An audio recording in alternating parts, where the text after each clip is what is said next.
What if I told you that right now, as you're watching this video, there are search teams combing through the Appalachian wilderness, looking for people who simply vanished without a trace? We're talking about experienced hikers, local residents who knew these mountains like their own backyard, even entire families who disappeared from locations where disappearing should be impossible. Today we're diving into 11 real cases that happened across these ancient mountains, and I guarantee at least one of them is going to stick with you long after this video ends. Make sure you're subscribed to Verified Fears with notifications on, because we investigate the cases others won't touch. And drop a comment letting me know which story hit you the hardest. Let's move to our first story.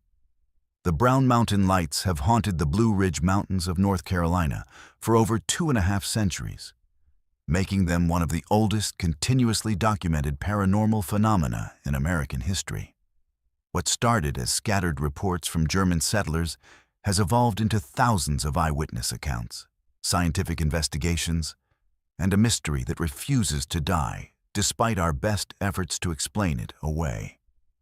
The first recorded sighting dates back to 1771, when German engineer John William Gerard de Brom was surveying the North Carolina wilderness for the colonial government.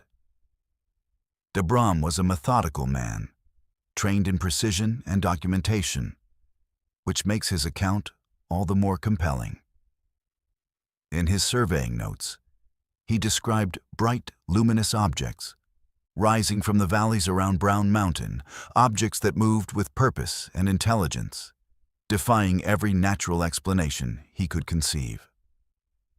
De Brom was no superstitious frontiersman. He was educated, rational, and had spent years mapping the treacherous Appalachian terrain. Yet here he was, documenting lights that seemed to dance through the mountain air with a life of their own. The Cherokee people had their own explanation for these mysterious illuminations, one that predates de Brom's encounter by generations.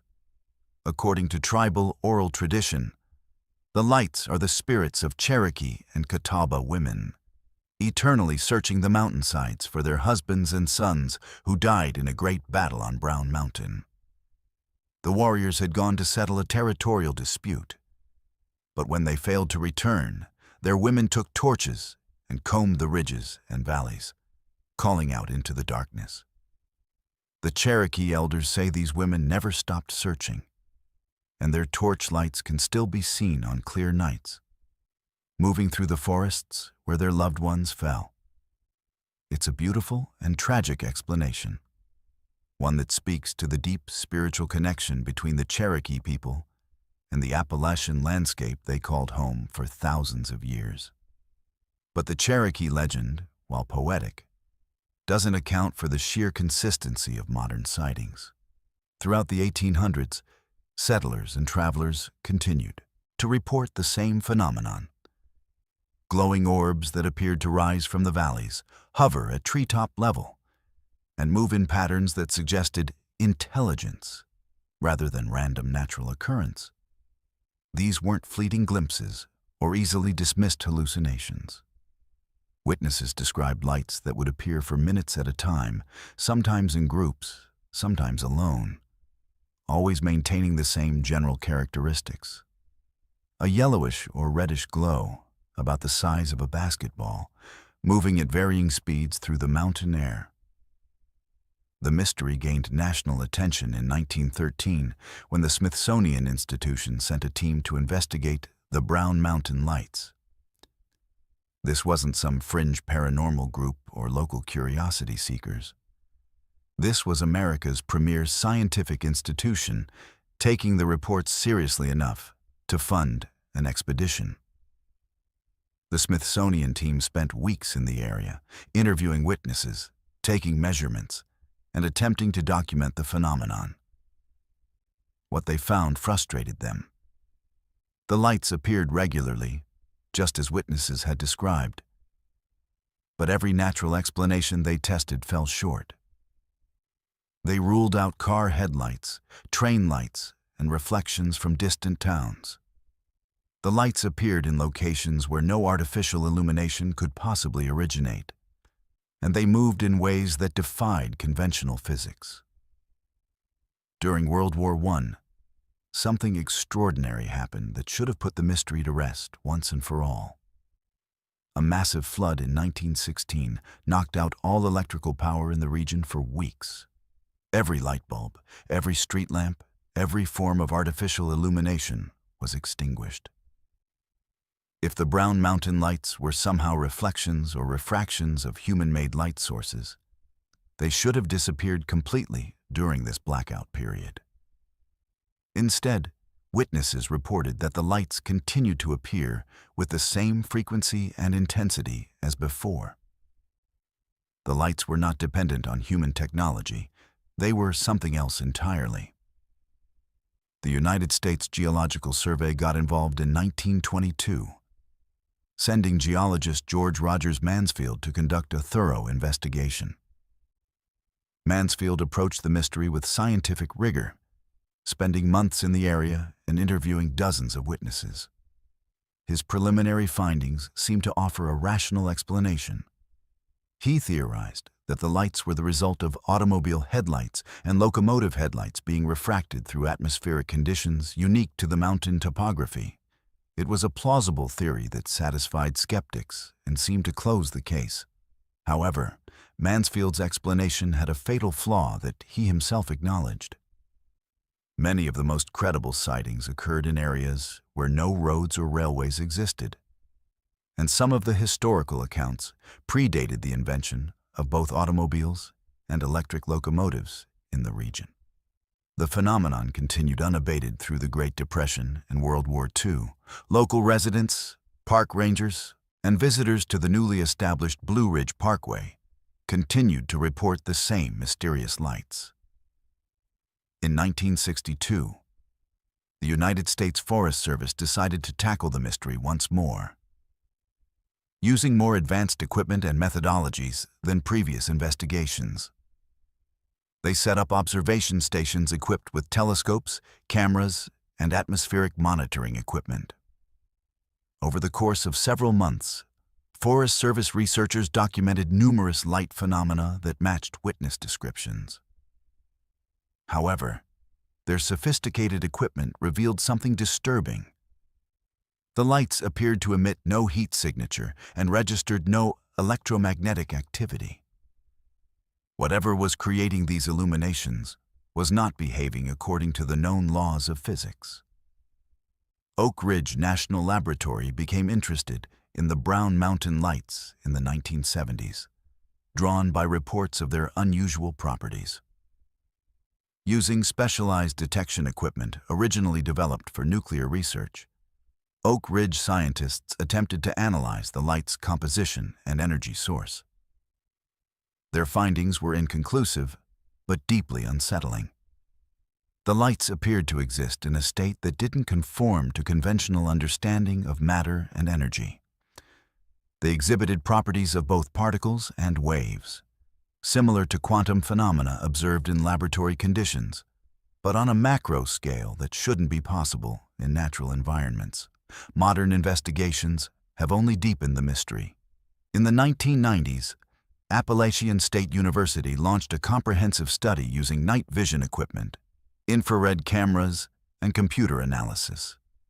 Over 3 years, they documented over 200 separate light events, categorizing them by color, duration, movement patterns, and atmospheric conditions. What emerged was a disturbing pattern. The lights appeared to respond to human presence. They were more likely to appear when people were actively observing the mountain, and they seemed to modify their behavior based on the number and location of witnesses. This suggested either an impossible level of coincidence or something far more troubling. Intelligence. The most recent scientific investigation occurred in 2016, when a team from the University of North Carolina used drone technology to get closer to the lights than any previous researchers. The drones were equipped with multiple cameras, electromagnetic sensors, and air quality monitors. During one particularly active night, A drone managed to approach within 50 feet of a glowing orb before its electronics mysteriously failed. The footage recovered from the drone's memory card showed the light exhibiting impossible behavior. It appeared to pulse in rhythm with the drone's approach, almost as if it were aware of being observed and studied. Local residents who have lived in the Brown Mountain area for generations have their own theories about the lights, theories that science hasn't been able to address. They speak of patterns in the appearances. Certain times of year when the lights are more active. Certain weather conditions that seem to encourage their manifestation. And most disturbing of all, certain families who seem to attract the phenomenon. There are bloodlines in the region whose members report seeing the lights far more frequently than statistical probability would suggest, as if the lights are somehow connected to specific genetic or familial traits. What makes the Brown Mountain lights particularly unsettling is not just their unexplained nature, but their persistence. This isn't a phenomenon that has faded with time or been explained away by advancing technology. If anything, modern investigation techniques have made the mystery deeper and more troubling. We now have better equipment, more sophisticated understanding of atmospheric physics, and detailed documentation spanning centuries. Yet the lights continue to appear, continue to defy explanation, and continue to suggest that there are aspects of our world that science has yet to comprehend. The Brown Mountain lights represent something profoundly disturbing about the Appalachian Mountains. They are a place where the normal rules don't always apply, where phenomena can persist for centuries without yielding their secrets to human investigation. As we delve deeper into these mountains and the mysteries they hold, we'll discover that the lights of Brown Mountain are just the beginning of a pattern of inexplicable events that have been haunting these ancient peaks for far longer than recorded history can account for. Let's move to our second story.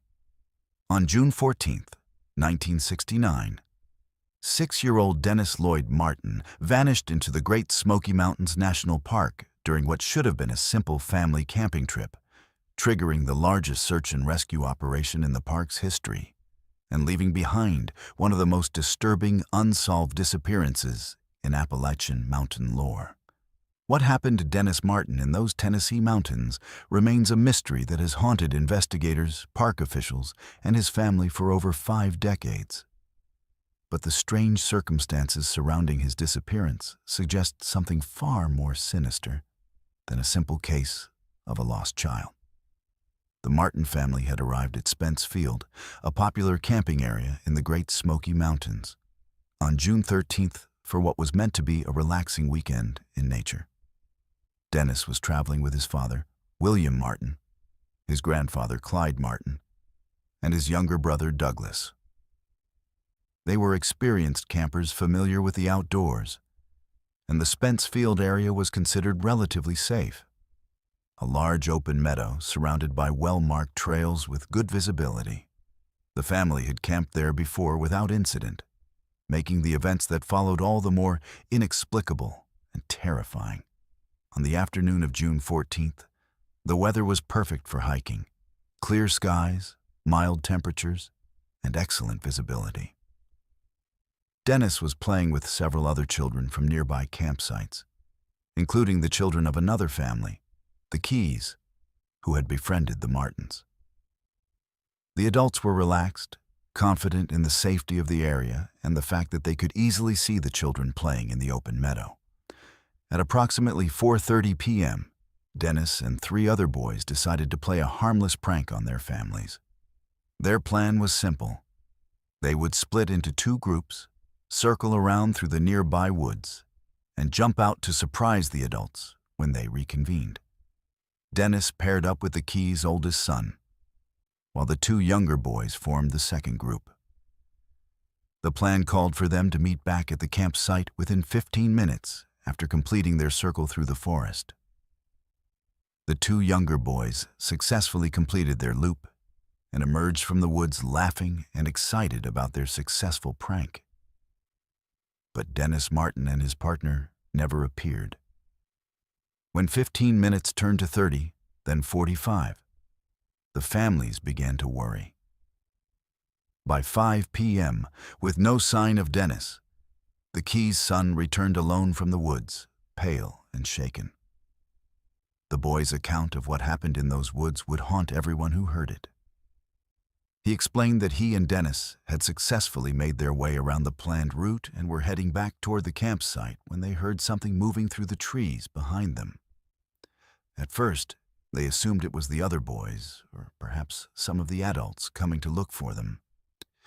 But as the sound grew closer, the boy realized that whatever was approaching was moving in a way that didn't sound human. The footsteps were too heavy, too irregular, and there was something about the rhythm that made his skin crawl. Both boys had stopped and turned to look back into the forest. And that's when the Keys' son saw something that would change his life forever. Moving through the trees approximately 50 yards behind them was what he could only describe as a figure. Tall, covered in dark hair or fur, walking upright like a man, but with a gait that was wrong, too fluid and too powerful for a human being. The creature appeared to be following their trail deliberately, and when it noticed the boys watching, it stopped and stared directly at them, with what the boy described as intelligent eyes that weren't animal eyes. Terrified, both boys had started running toward the campsite. But somewhere in their panicked flight through the forest, they became separated. The Keys' son emerged from the woods alone, expecting to find Dennis either already at the campsite or arriving shortly behind him. When Dennis failed to appear, the boy reluctantly shared his terrifying encounter with the adults, though he was clearly traumatized and struggled to make them understand the urgency of what he had witnessed. William Martin immediately organized an initial search party from the other campers in the area. They spent the remaining daylight hours calling Dennis's name and combing the nearby forest, but found no trace of the boy. No footprints, no torn clothing, no indication of which direction he might have gone. As darkness fell, the search was temporarily suspended, and park rangers were contacted. What followed was a massive mobilization that would eventually involve over 1,400 searchers, including park rangers, local volunteers, FBI agents, and military personnel. The official search operation began at dawn on June 15th and quickly grew into something unprecedented in the history of the National Park Service. Helicopters equipped with thermal imaging swept the mountainous terrain, while ground teams with bloodhounds attempted to pick up Dennis's scent trail. The search dogs presented the first major anomaly in the case. Despite having Dennis's clothing to establish his scent, the dogs seemed confused and agitated in the area where he had disappeared. They would pick up a trail, follow it for a short distance, then stop and whine, refusing to continue. Several experienced handlers noted that the dogs were exhibiting behavior they had never seen before, as if they were encountering something that fundamentally disturbed them. 3 days into the search, on June 17th, a witness came forward with information that would add a deeply disturbing dimension to the case. Harold Key, the father of the boy who had been with Dennis when he disappeared, reported that shortly after the boys had run into the woods, he had seen something that he initially dismissed as unimportant. Key stated that he had observed a rough-looking man, covered in hair or wearing some kind of primitive clothing, moving through the forest in the same general area where the boys had been playing. Key described the figure as moving in a crouched position, as if trying to avoid detection, and noted that it seemed to be carrying something over its shoulder. Key's sighting became even more significant when he revealed that he had seen this figure approximately 30 minutes after Dennis had disappeared, moving in a direction that led deeper into the wilderness and away from all established trails. The timing and location of Key's observation aligned perfectly with the theory that Dennis had been taken by someone or something that had been watching the campsite and waiting for an opportunity. The description of the figure matched what his son had reported seeing in the woods, lending credibility to both accounts and suggesting that Dennis's disappearance was not accidental. As the search operation expanded, other disturbing details began to emerge. Several seasoned park rangers reported finding unusual footprints in the soft soil near the search area. Prints that were larger than any known human foot and showed an unusual gait pattern. These prints appeared to lead from the area where Dennis disappeared deeper into the most remote sections of the park. But the trail became impossible to follow, as it led into rocky terrain where tracking was impossible. The rangers photographed the prints, but the images were later classified and removed from the official case file for reasons that were never publicly explained. Local residents with generational knowledge of the Great Smoky Mountains began sharing stories that park officials preferred to ignore.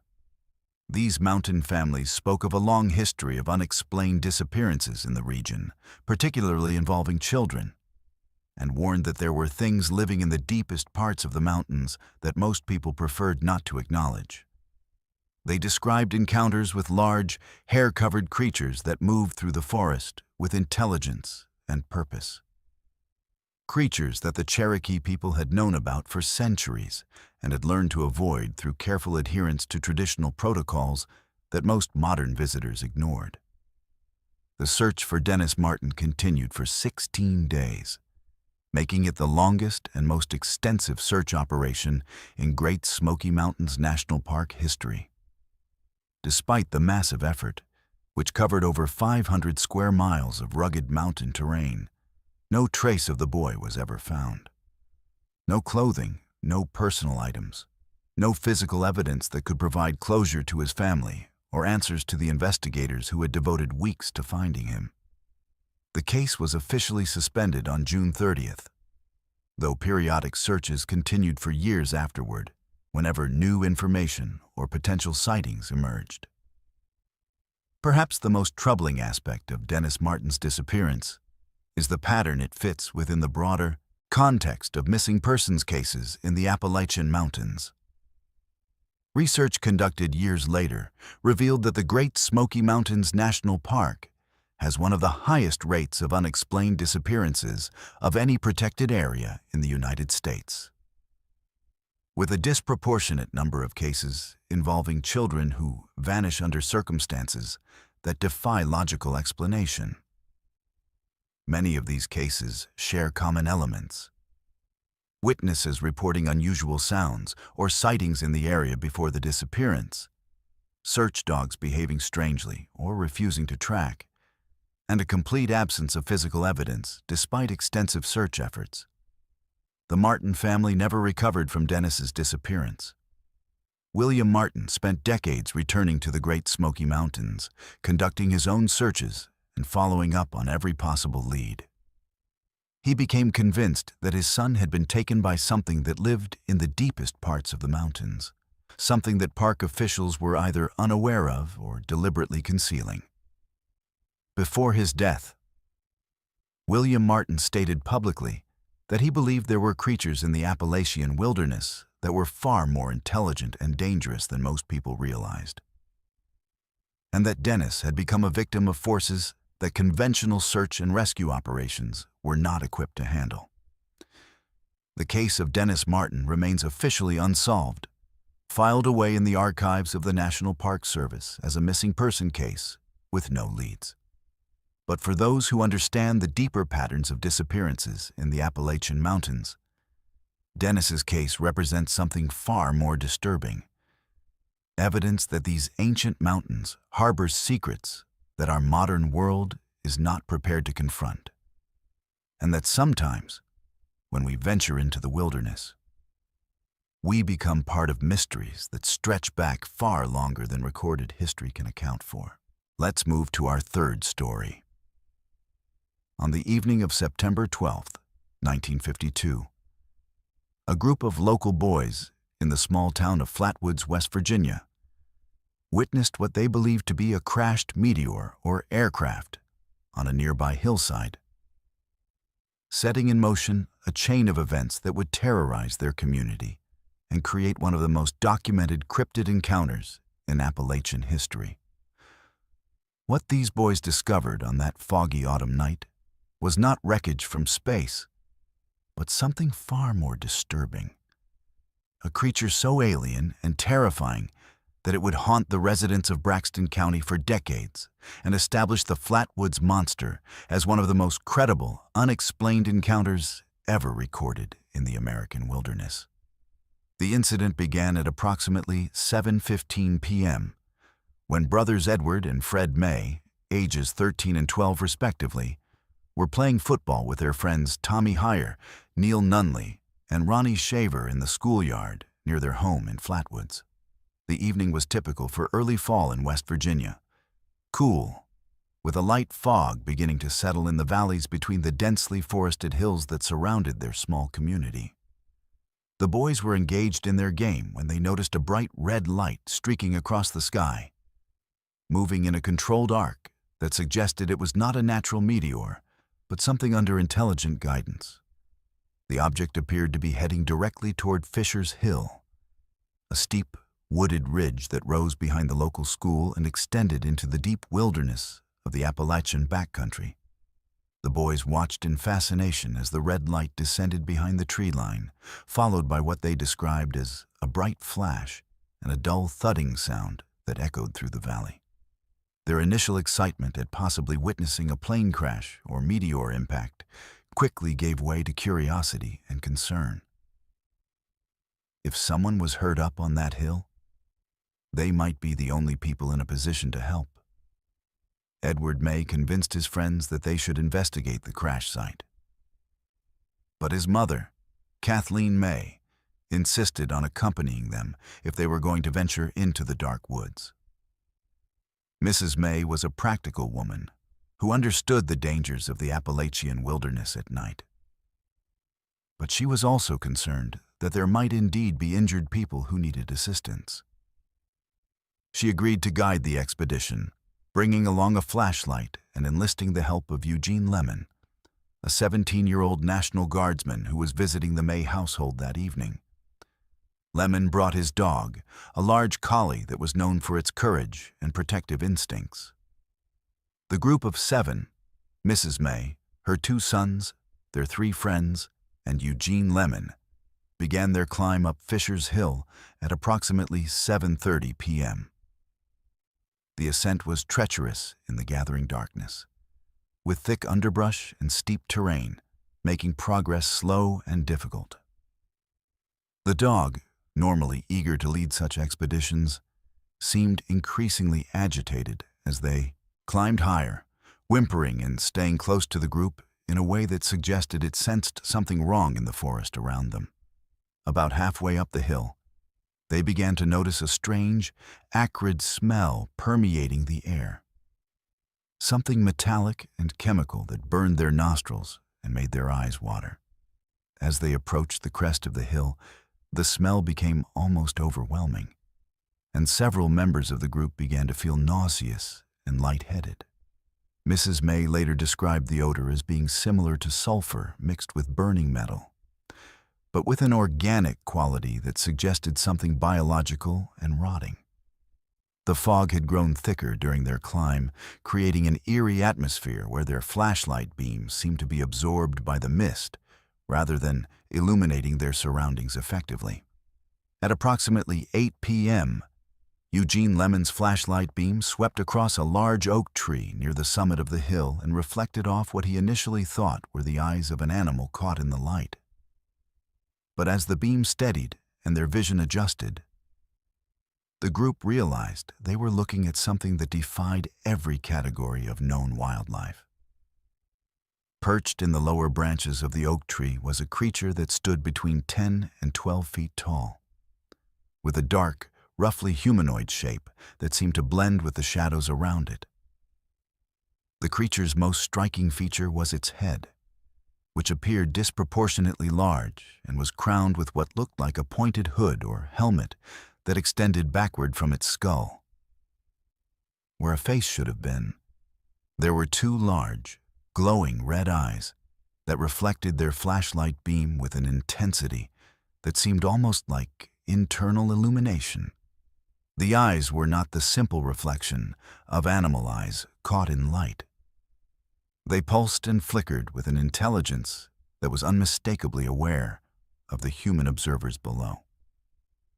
The creature's body was shrouded in what appeared to be a dark, flowing garment that hung from its shoulders like a cloak or robe. But the material seemed to move independently of any wind, rippling and shifting as if it were alive. Its arms were long and thin, extending well beyond what would be proportional for a human frame, and ended in what looked like clawed hands that gripped the tree branches with obvious strength. Most disturbing of all, the creature appeared to be floating rather than perched. It maintained its position in the tree without any visible means of support, hovering several feet above the strongest branches. As the group stood frozen in terror, staring up at this impossible sight, the creature began to emit a sound that would haunt their memories for the rest of their lives. It was not quite a hiss and not quite a scream, but something between the two. A high-pitched, mechanical sound that seemed to come from multiple sources at once, as if the creature's voice were being electronically amplified or distorted.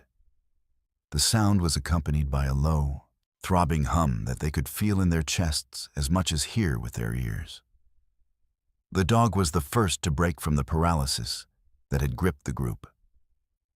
With a yelp of pure terror, it turned and fled down the hillside, crashing through the underbrush in its desperate flight from whatever it had sensed or seen. The animal's panic broke the spell that had held the humans motionless, and Mrs. May began backing away from the tree, pulling her sons with her while keeping the flashlight trained on the creature above them. As they began their retreat, the creature moved for the first time, gliding rather than walking toward the edge of the tree's canopy. It seemed to be following their movement, tracking them with those terrible red eyes while maintaining its impossible hovering motion. The mechanical hissing sound grew louder and more agitated, and the chemical smell became so intense that several members of the group began to gag and struggle to breathe normally. Eugene Lemon later reported that, as they fled down the hillside, he looked back over his shoulder and saw the creature leave the tree entirely, floating through the air in pursuit of their group. He described it as moving like a giant bird or bat, but without any visible wings, simply gliding through the fog-shrouded forest with a fluid motion that defied gravity.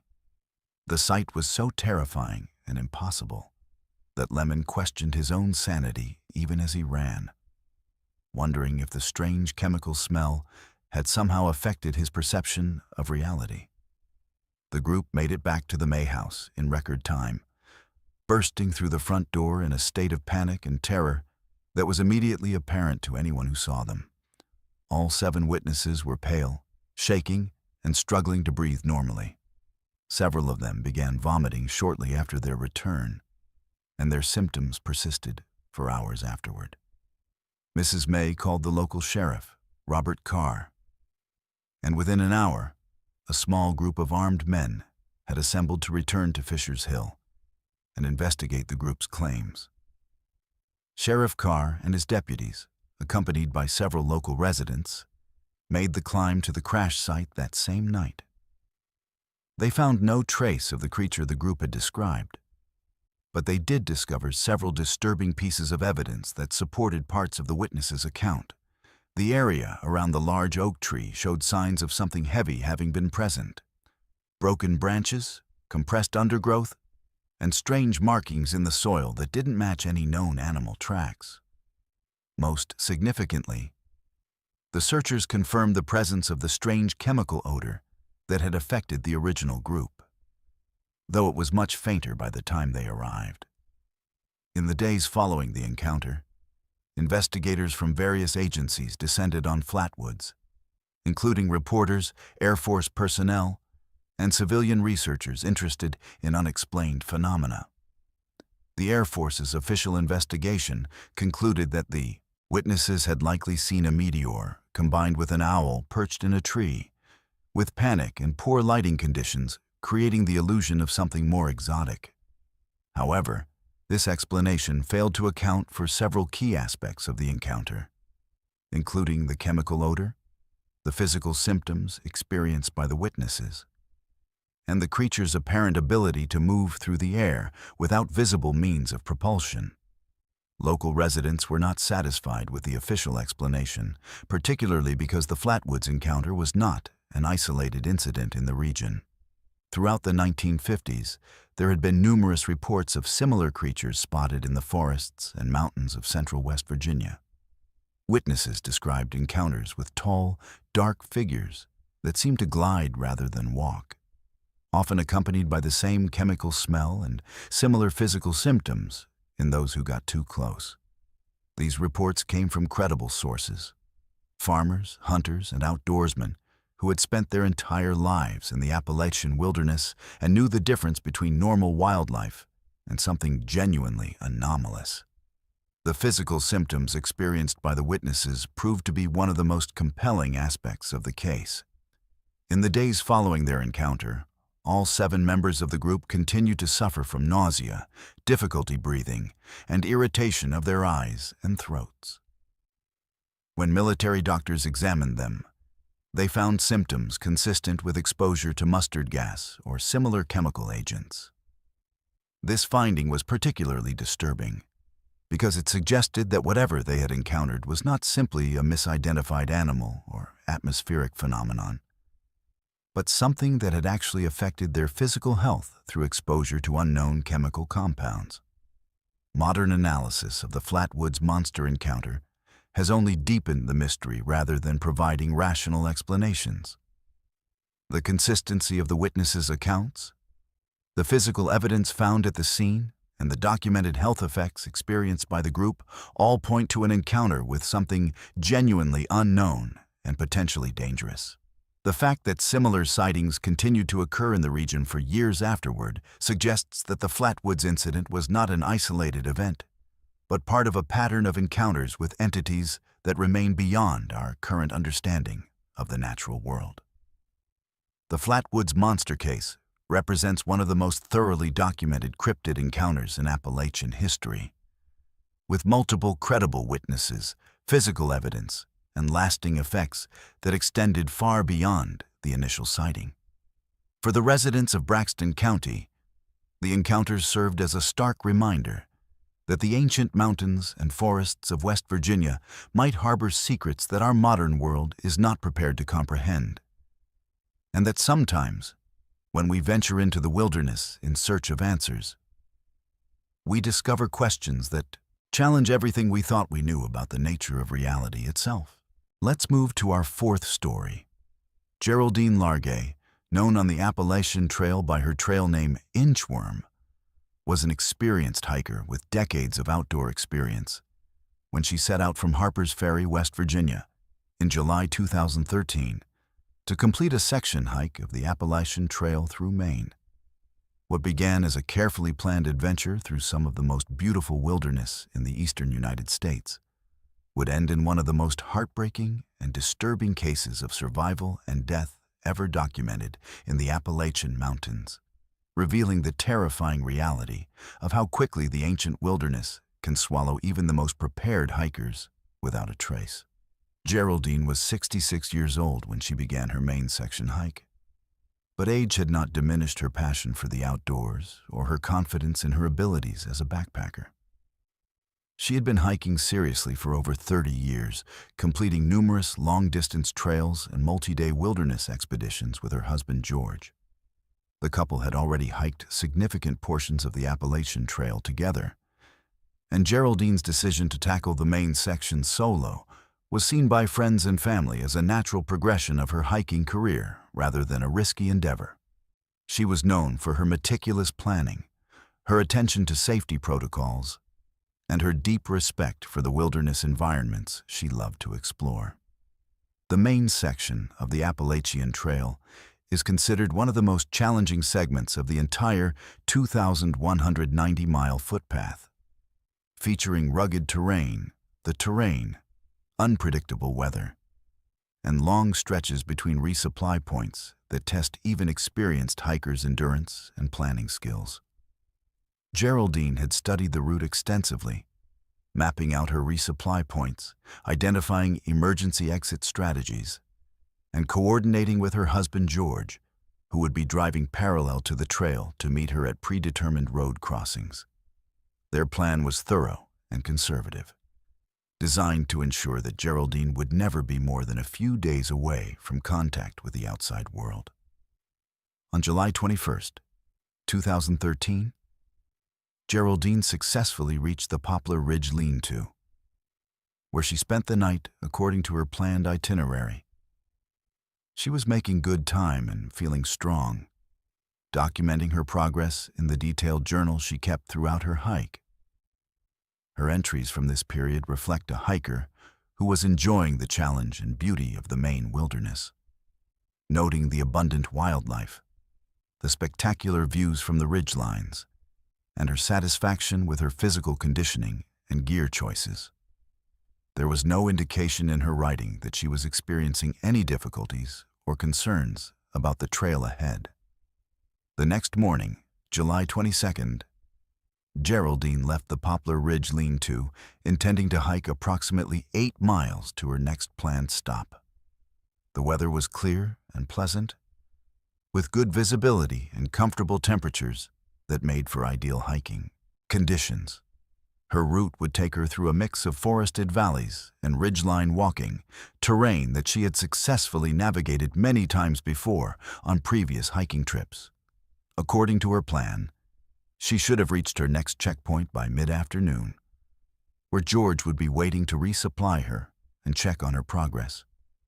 Approximately 2 miles into her hike that morning, at a location that investigators would later identify as being just off the official Appalachian Trail corridor, Geraldine made a decision that would prove fatal.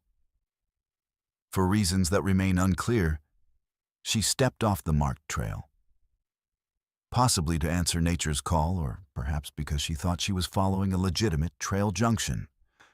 The area where she left the main trail was later described by search and rescue teams as particularly confusing, with several unofficial paths and game trails that could easily be mistaken for the official route, especially by a hiker who was focused on the terrain ahead rather than carefully monitoring trail blazes. What happened next demonstrates how quickly an experienced hiker can become completely disoriented in the Appalachian wilderness. Instead of immediately recognizing her mistake and backtracking to the main trail, Geraldine appears to have continued walking, possibly believing that she was still on the correct route, or that she would soon intersect with the trail again. The dense forest canopy in this area made it difficult to use the sun for navigation, and the rolling terrain created a landscape where every direction looked similar, with no distinctive landmarks to provide reference points for reorientation.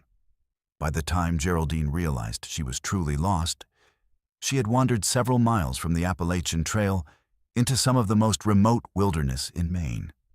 She was now in an area with no marked trails, no established camping sites, and no regular human traffic that might provide opportunities for rescue.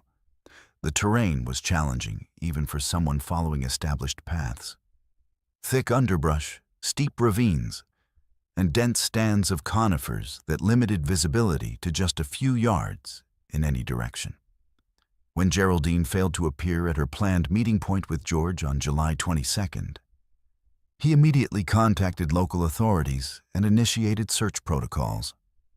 George knew his wife's hiking habits intimately and understood that she would never deviate from their agreed-upon schedule without good reason. His prompt action in reporting her overdue probably gave Geraldine the best possible chance for rescue, as it meant that search teams were mobilized while she was still relatively close to her last known position and before weather conditions could deteriorate. The search operation that followed was massive and sophisticated, involving multiple agencies, specialized search and rescue teams, helicopters equipped with thermal imaging, and ground teams with trained search dogs.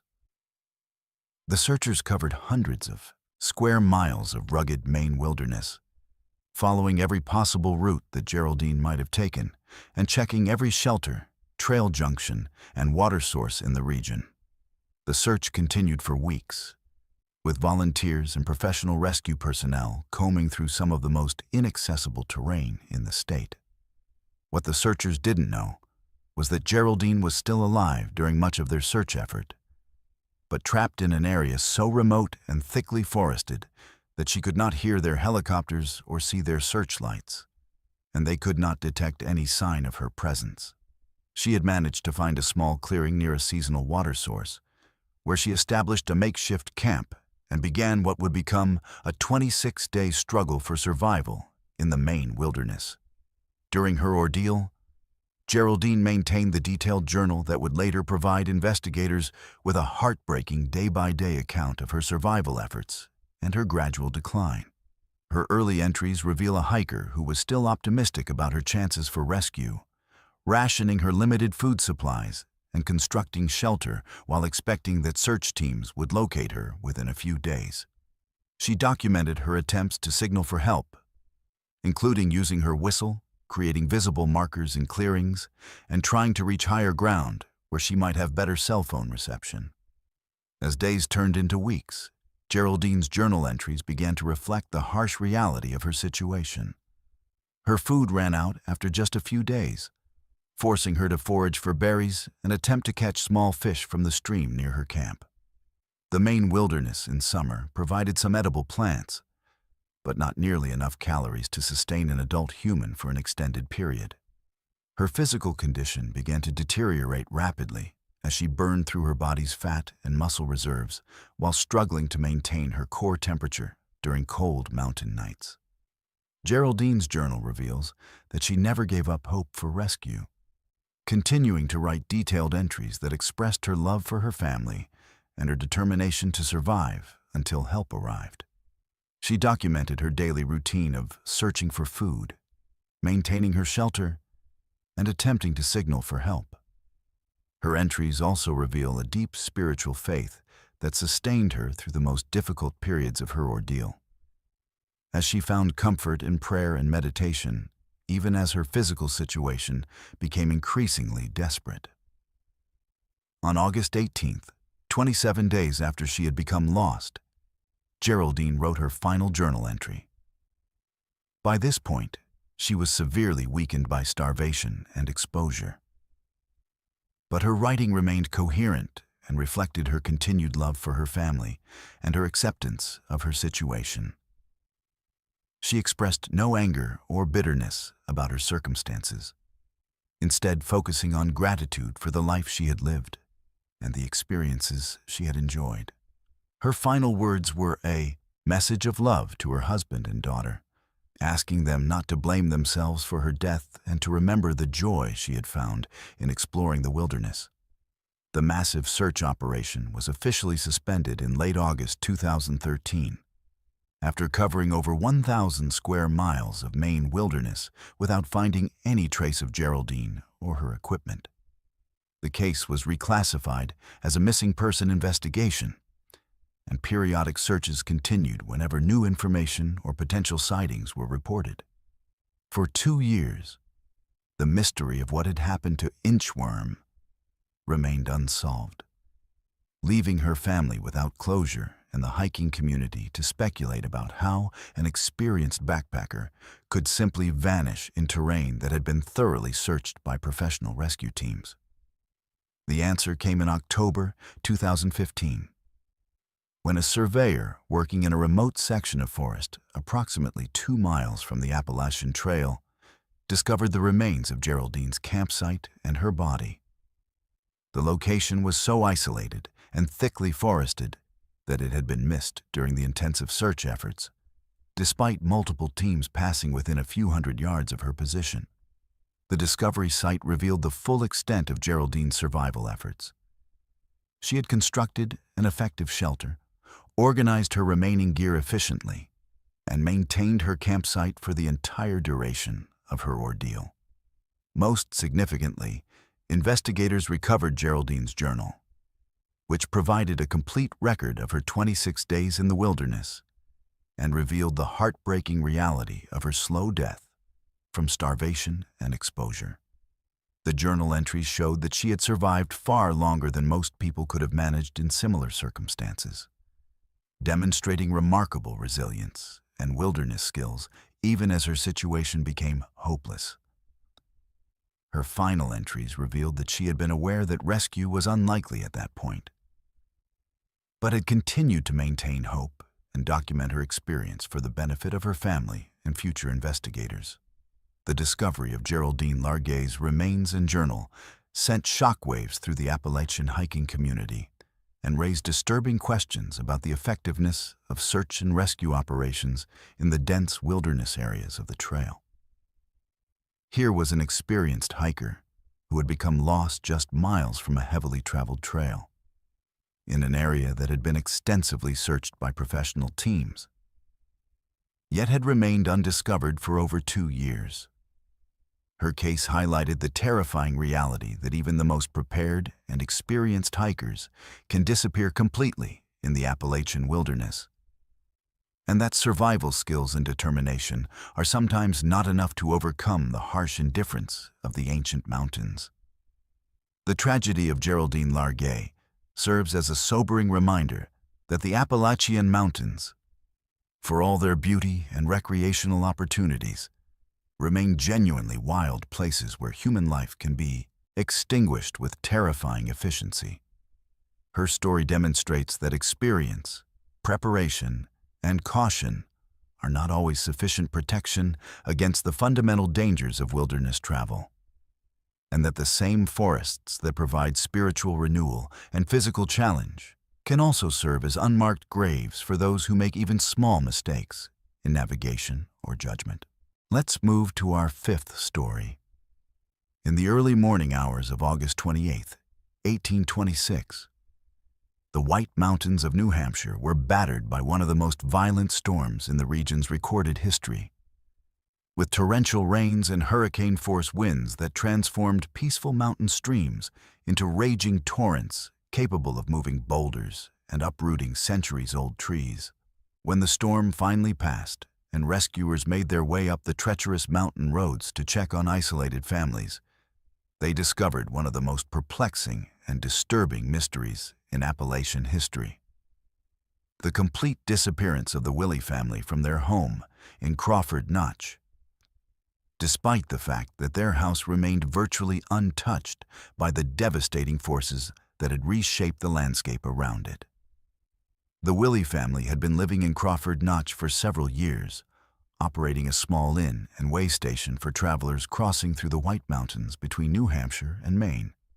Samuel Willey, the family patriarch, had moved his wife Polly and their 5 children, Elva, Jeremiah, Martha, Elbridge, and Sally, to this remote location because he saw an opportunity to provide services to the increasing number of settlers, merchants, and adventurers who were beginning to traverse the mountain passes as New England expanded westward. The location was both strategic and dangerous, situated directly in the path of avalanches and rock slides that regularly swept down from the steep mountainsides. But Samuel believed that the economic opportunities outweighed the risks. The Willey house was built in a small clearing at the base of Mount Willey, positioned to take advantage of the natural route through Crawford Notch while providing some protection from the worst weather that regularly swept through the mountain passes. Samuel had constructed his home and outbuildings with an understanding of the mountain environment, using heavy timber construction and positioning the structures to deflect prevailing winds and channel water away from the foundation during the spring melts and summer storms that were common in the region. Living with the Willey family were 2 hired men who helped with the inn operations and the physical labor required to maintain buildings and clear roadways in the challenging mountain environment. David Nickerson and David Allen were experienced woodsmen who had worked for Samuel for over a year and were familiar with both the daily routines of the household and the particular dangers posed by the mountain location. Also present in the house that night were two guests who had been traveling through the Notch and had taken shelter at the Willie Inn to wait out the storm. Circumstances that would make their disappearance even more inexplicable. The storm that struck the White Mountains on the night of August 28th was unprecedented in its violence and duration. Witnesses from nearby settlements described winds that sounded like freight, trains roaring through the mountain passes, accompanied by rainfall so heavy that it was impossible to see more than a few feet in any direction. The combination of wind and water transformed the normally manageable mountain streams into torrents that carved new channels through the landscape, while landslides and rockfalls blocked established roads and trails throughout the region. Local residents who had lived in the White Mountains for decades later said that they had never experienced weather of such destructive power. The storm seemed to focus its fury on the higher elevations, where the Willie family was located, creating conditions that made travel impossible and communication with the outside world completely cut off. Trees that had stood for centuries were uprooted and hurled down mountainsides like matchsticks, while boulders the size of houses were dislodged from their ancient resting places and sent tumbling into valleys below. When the storm finally exhausted itself in the early morning hours of August 29th, rescue parties from nearby settlements began the dangerous work of checking on isolated families and clearing blocked roadways. The journey to Crawford Notch was particularly treacherous, as the storm had fundamentally altered the landscape, creating new obstacles and eliminating familiar landmarks that travelers had relied upon for navigation. It took rescue teams most of the day to reach the area where the Willie house was located, and what they found defied every expectation and logical explanation. The Willie house stood intact and apparently undamaged, with its windows unbroken, its roof secure, and its doors still properly latched. The building showed no signs of having been damaged by the storm's fury, despite clear evidence all around it that the area had been subjected to forces capable of destroying much more substantial structures. Trees had been uprooted within yards of the house, and a massive landslide had swept down the mountainside, missing the building by mere feet before continuing into the valley below. But when the rescuers entered the house, they found it completely empty. All 9 people who had been sheltering there during the storm, Samuel and Polly Willie, their 5 children, the 2 hired men, and the 2 guests, had vanished without a trace. Their personal belongings remained undisturbed, meals were still on the table as if interrupted mid-bite, and beds showed signs of having been slept in, but were now vacant. There were no signs of struggle, no evidence of forced entry, and no indication that the occupants had packed any belongings or prepared for departure. The most disturbing aspect of the discovery was the evidence that the family had been present in the house during at least part of the storm. Candles had been lit and were found burned down to stubs, suggesting that the family had been awake and active during the night. A fire had been built in the main hearth and had burned down to cold ashes, indicating that someone had been tending it hours earlier. Most significantly, there were signs that food had been prepared and partially consumed sometime during the night, as if the family had been going about their normal routines even as the storm raged outside. Search teams immediately began combing the surrounding forest and mountainsides, looking for any sign of the missing family members. They found clear evidence of the landslide that had swept past the house, creating a path of destruction that extended for miles down into the valley. The slide had been massive, moving thousands of tons of rock, soil, and vegetation with such force that it had carved a new channel through the landscape and dammed several streams, creating temporary lakes that had not existed before the storm. Within this path of destruction, searchers made a horrifying discovery that only deepened the mystery.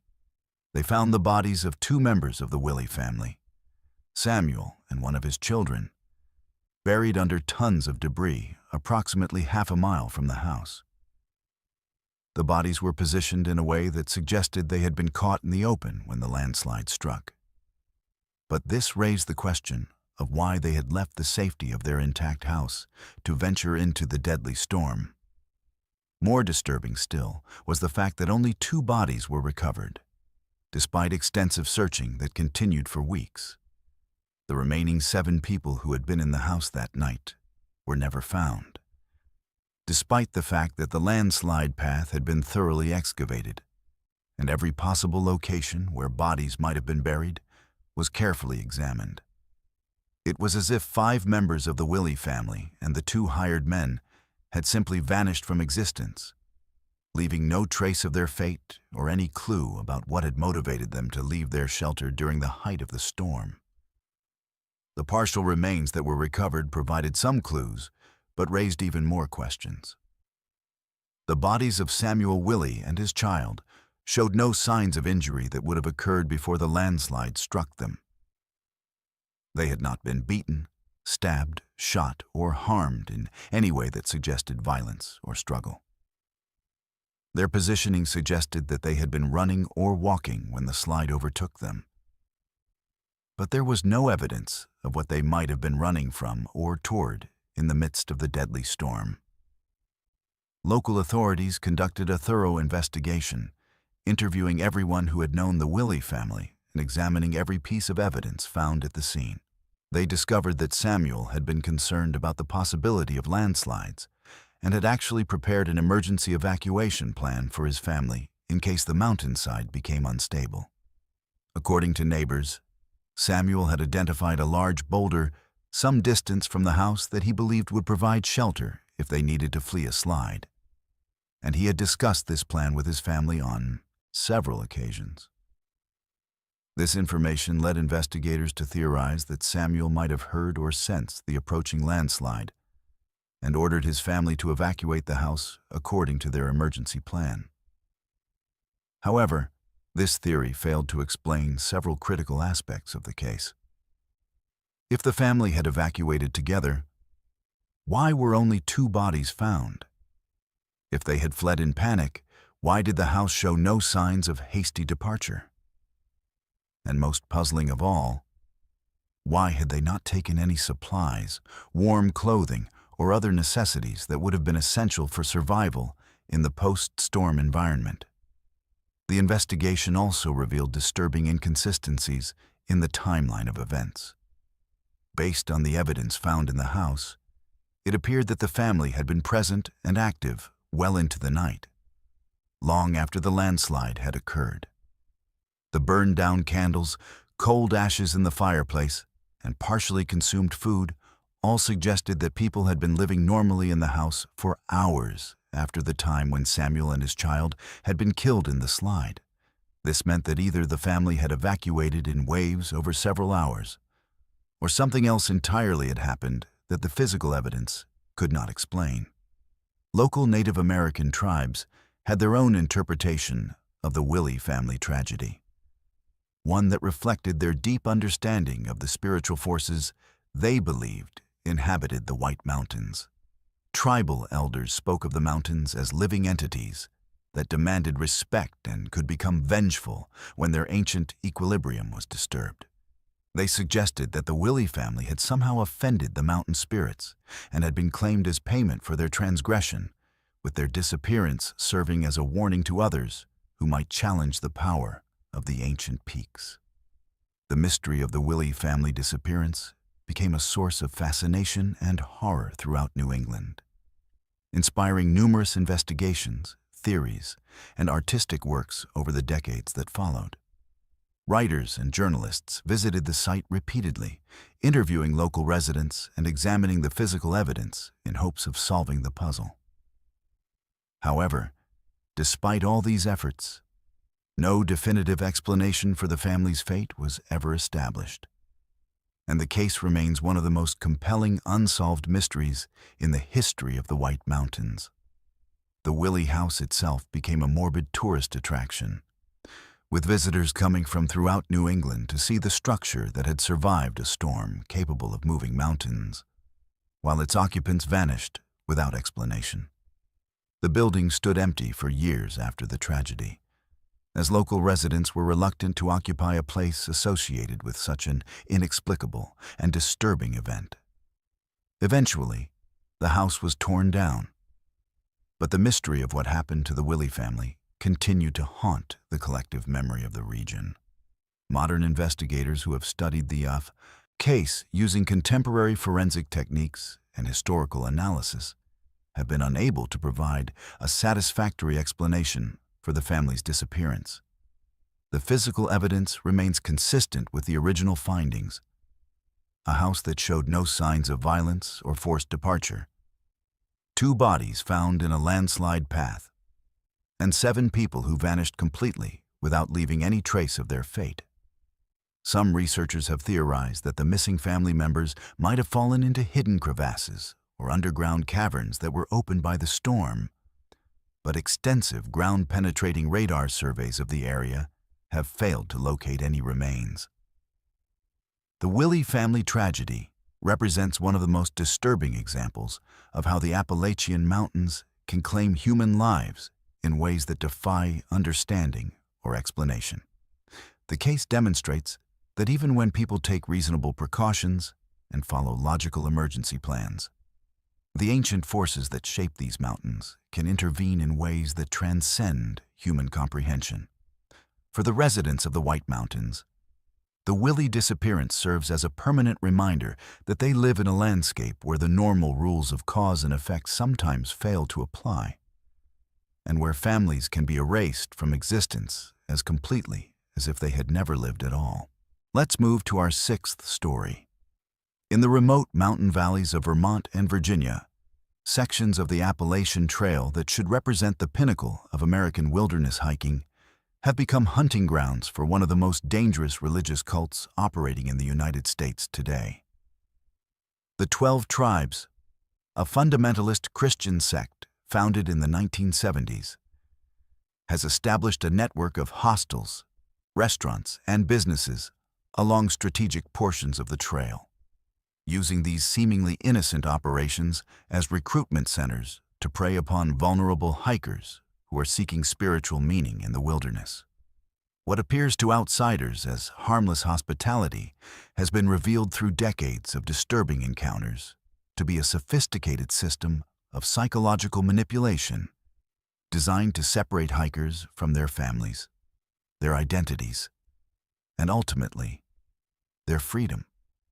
The 12 Tribes cult was founded in 1972 by Gene Spriggs, a former carnival worker and self-proclaimed prophet who established the group's headquarters in Island Pond, Vermont, deep in the heart of the Green Mountains.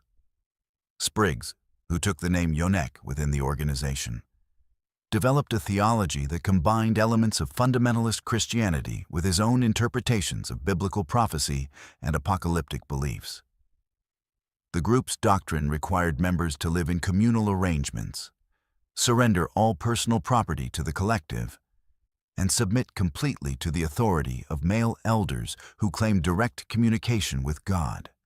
From its earliest days, the 12 Tribes demonstrated a disturbing pattern of targeting individuals who were in transitional or vulnerable states in their lives.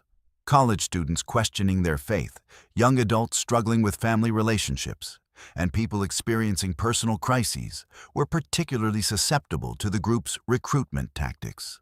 The cult's leaders quickly recognized that long-distance hikers represented an ideal demographic for recruitment. They were often young, spiritually seeking, physically and emotionally exhausted from weeks in the wilderness, and temporarily separated from their normal support networks. By the early 1980s, the 12 Tribes had established their first trail-adjacent operations, including the famous Yellow Deli in Rutland, Vermont, which became a popular stop for Appalachian trail hikers seeking a break from trail food and a chance to resupply in town. The restaurant appeared to be exactly what weary hikers needed: clean, welcoming, staffed by friendly young people who seemed genuinely interested in their trail experiences. and offering generous portions of high-quality food at reasonable prices. What hikers didn't initially realize was that every interaction was carefully orchestrated to identify potential recruits and begin the subtle process of psychological manipulation that the cult had refined over decades of operation. The Yellow Deli and similar 12 Tribes establishments along the trail employed a recruitment strategy that exploited the unique psychological state of long-distance hikers. After weeks or months in the wilderness, hikers often experienced a phenomenon known as trail euphoria, a heightened emotional state characterized by increased openness to new experiences, reduced critical thinking abilities, and a sense of spiritual seeking that made them particularly vulnerable to manipulation. The cult's recruiters were trained to recognize these signs and to present their community as the answer to whatever spiritual or emotional needs the hikers were experiencing. Former cult members who have escaped and spoken publicly about their experiences describe a recruitment process that began with seemingly innocent conversations about the hikers' trail experience, their reasons for undertaking long-distance hiking, and their spiritual beliefs. The cult members working in these establishments were skilled at identifying hikers who expressed dissatisfaction with their previous lives, uncertainty about their future plans, or interest in alternative spiritual communities. These hikers would be invited to stay overnight at cult-operated hostels, where the recruitment process would intensify through sleep deprivation, continuous religious discussions, and social pressure from multiple cult members. The cult's hostile operations along the trail became particularly notorious among experienced hikers who learned to recognize the warning signs and avoid these establishments. The hostels were typically located in remote areas where hikers had limited alternative accommodations, making it difficult for them to leave once they realized the true nature of their hosts.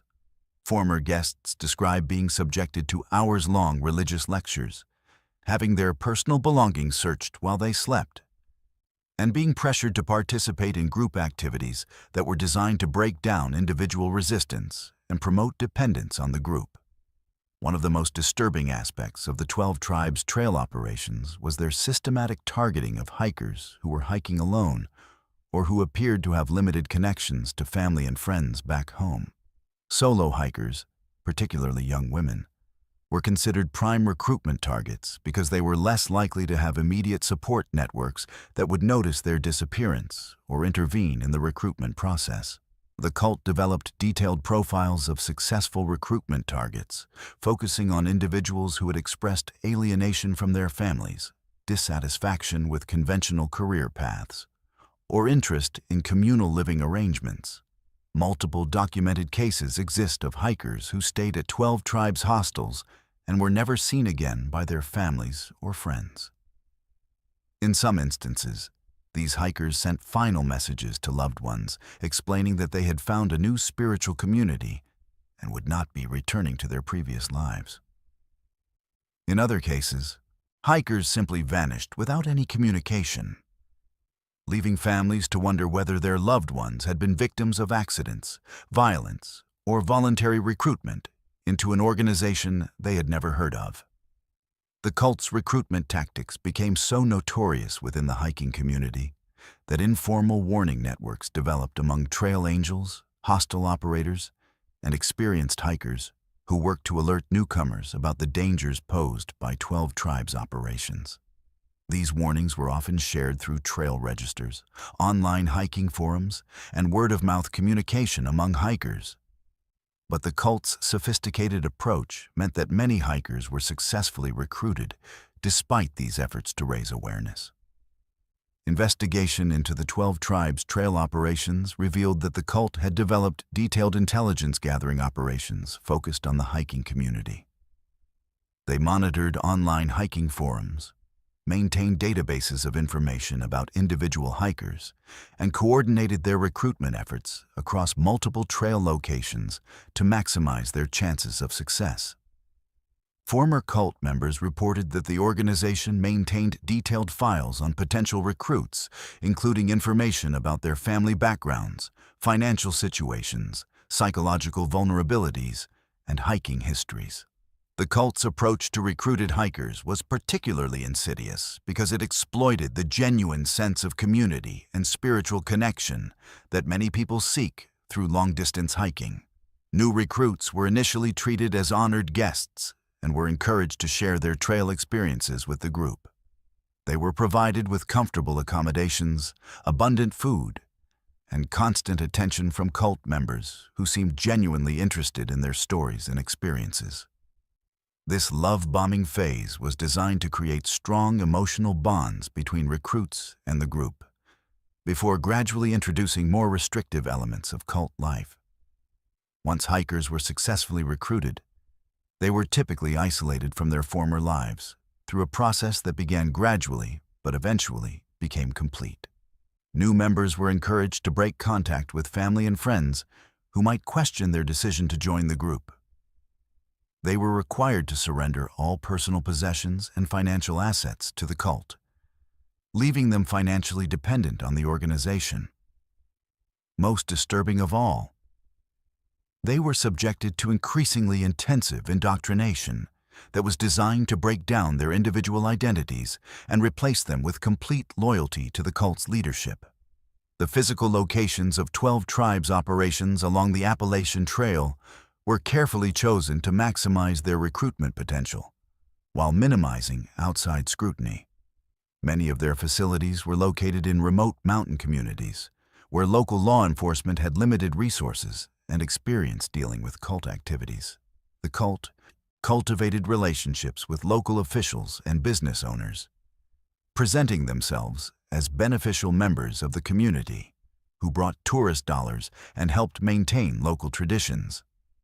Former law enforcement officials who investigated 12 tribes' operations described a sophisticated organization that was skilled at operating within legal boundaries while engaging in practices that were clearly harmful to their members.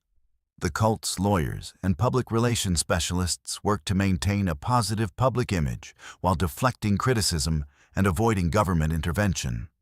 They developed extensive media strategies designed to portray critics as religious bigots and to present the cult's practices as legitimate expressions of religious freedom. The impact of 12 tribes' recruitment on families whose loved ones disappeared into the cult cannot be overstated. Parents, siblings, and spouses were left with no information about the fate of hikers who had simply vanished into the cult's operations. Legal efforts to locate and communicate with cult members were often unsuccessful due to the organization's policy of complete isolation from outside contacts. Families reported spending thousands of dollars on private investigators and legal fees in unsuccessful attempts to locate missing relatives. Mental health professionals who have studied the 12 tribes' recruitment methods describe them as classic examples of thought reform and psychological manipulation. The cult's techniques included sleep deprivation, nutritional manipulation, constant surveillance, and social pressure that was designed to break down individual resistance and promote complete dependence on the group. Former members describe experiencing symptoms consistent with complex trauma, including depression, anxiety, difficulty forming relationships, and struggles with identity and self-worth that persisted long after their escape from the cult. The most tragic aspect of the 12 tribes' Appalachian Trail operations is that they represent a betrayal of everything the trail community values: independence, mutual support, respect for individual choice, and connection with the natural world. The cult's sophisticated exploitation of hiking culture demonstrates how predatory organizations can infiltrate and corrupt even the most positive and life-affirming communities. For families whose loved ones have disappeared into 12 tribes operations, the Appalachian Trail has become not a source of healing and adventure, but a symbol of loss and unanswered questions. Modern efforts to combat the 12 tribes' trail recruitment have focused on education and awareness raising within the hiking community. Trail organizations, guidebook authors, and online resources now routinely include warnings about cult recruitment tactics and specific information about organizations to avoid. However, The cult continues to operate trail-adjacent businesses and continues to recruit vulnerable hikers, suggesting that the threat they pose to the hiking community remains active and ongoing. The 12 tribes' presence along the Appalachian Trail serves as a disturbing reminder that even in the seeming safety of America's most famous hiking route, predators are waiting to exploit the trust and vulnerability that are essential elements of trail culture. Their sophisticated recruitment operations demonstrate that the ancient mountains that shelter the trail can conceal modern forms of evil that are just as dangerous as any natural hazard hikers might encounter in the wilderness. Let's move to our 7th story. Between November 1966 and December 1967, the small industrial town of Point Pleasant, West Virginia, nestled along the Ohio River in the heart of Appalachian coal country, became the epicenter of one of the most well-documented and terrifying cryptid encounters in American history. What began as isolated sightings of a massive, winged creature with glowing red eyes escalated into a 13-month reign of terror that culminated in one of the deadliest bridge collapses in United States history, forever linking the mysterious entity known as the Mothman to a tragedy that claimed 46 lives and left a community questioning everything they thought they knew about the nature of reality. Point Pleasant in 1966 was a typical Appalachian river town, built around heavy industry and sustained by the coal mining operations that had dominated the regional economy for over a century. The town's population of approximately 6,000 residents was largely composed of working-class families whose lives revolved around the chemical plants, coal processing facilities, and transportation infrastructure that lined the Ohio River. Most residents had deep generational roots in the area, with families that had lived in the Appalachian foothills for generations and possessed an intimate knowledge of the local wildlife, weather patterns, and natural phenomena that characterized their environment. The first recorded encounter with the creature that would become known as the Mothman occurred on November 12, 1966, when 5 men working in a cemetery near Clendenin, West Virginia, approximately 20 miles from Point Pleasant, reported seeing a large, winged figure rise from the trees and fly directly overhead. The witnesses described the creature as being roughly human in shape, but much larger, with a wingspan that appeared to exceed 10 feet and the ability to fly without any visible means of propulsion. Most disturbing of all, the creature appeared to be watching them deliberately, circling overhead for several minutes before disappearing into the darkness. 3 days later, on November 15th, the Mothman made its most famous appearance in an encounter that would establish the parameters for all subsequent sightings and demonstrate the creature's apparently supernatural abilities. 2 young couples, Reverenders Roger and Linda Scarberry and Steve and Mary Mallett, were driving through the abandoned West Virginia Ordnance Works, a sprawling complex of deteriorating military buildings and chemical storage facilities that had been used for munitions production during World War II. The area, known locally as the TNT area, had been largely abandoned since the war's end, but remained a popular destination for young people seeking privacy and adventure. At approximately 11:30 p.m., as the couples drove slowly through the industrial ruins, their headlights illuminated what they initially thought was a large animal standing near an abandoned power plant. But as their vision adjusted and they got a clearer view of what was ahead of them, they realized they were looking at something that defied every category of known wildlife. The creature stood between 6 and 7 feet tall when upright, but its most striking features were its enormous wings, which appeared to be folded against its body, and its eyes, 2 large, hypnotic red orbs that seemed to glow with their own internal light. As the terrified couples watched, the creature unfolded its wings to reveal a wingspan that they estimated at between 10 and 15 feet. The wings appeared to be membranous, similar to those of a bat, but much larger and more substantial than any natural creature could possess. Most unnervingly, the creature seemed to be watching them with obvious intelligence, tilting its head in a way that suggested curiosity rather than simple animal awareness. When Roger Scarberry accelerated the car and attempted to leave the area, the creature took flight and began pursuing their vehicle with a speed and agility that should have been impossible for any known flying animal.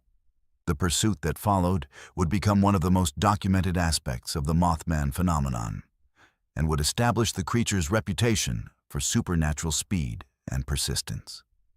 As the car reached speeds of over 100 miles per hour on the winding country roads leading back to Point Pleasant, the creature not only kept pace, but appeared to be flying effortlessly alongside and above the vehicle.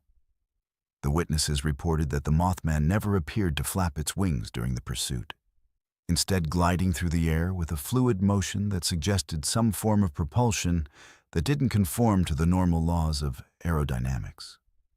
Most disturbing of all, the creature seemed to anticipate the car's movements, taking shortcuts through the air that allowed it to stay ahead of the vehicle, even when the driver changed direction or attempted evasive maneuvers.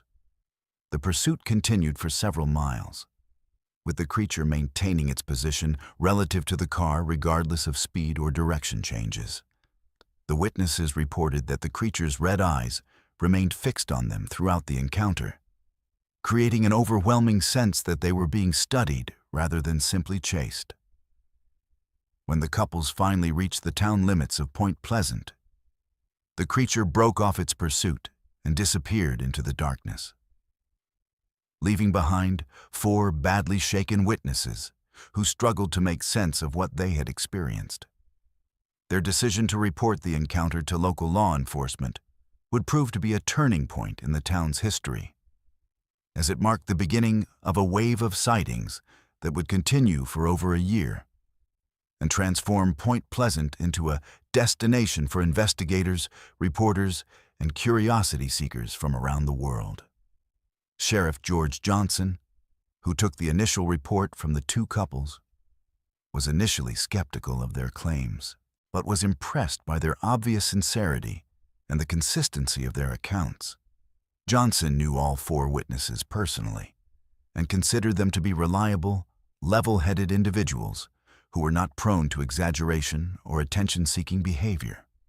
When he accompanied them back to the TNT area later that night to investigate the site of their encounter, Johnson discovered physical evidence that supported their story.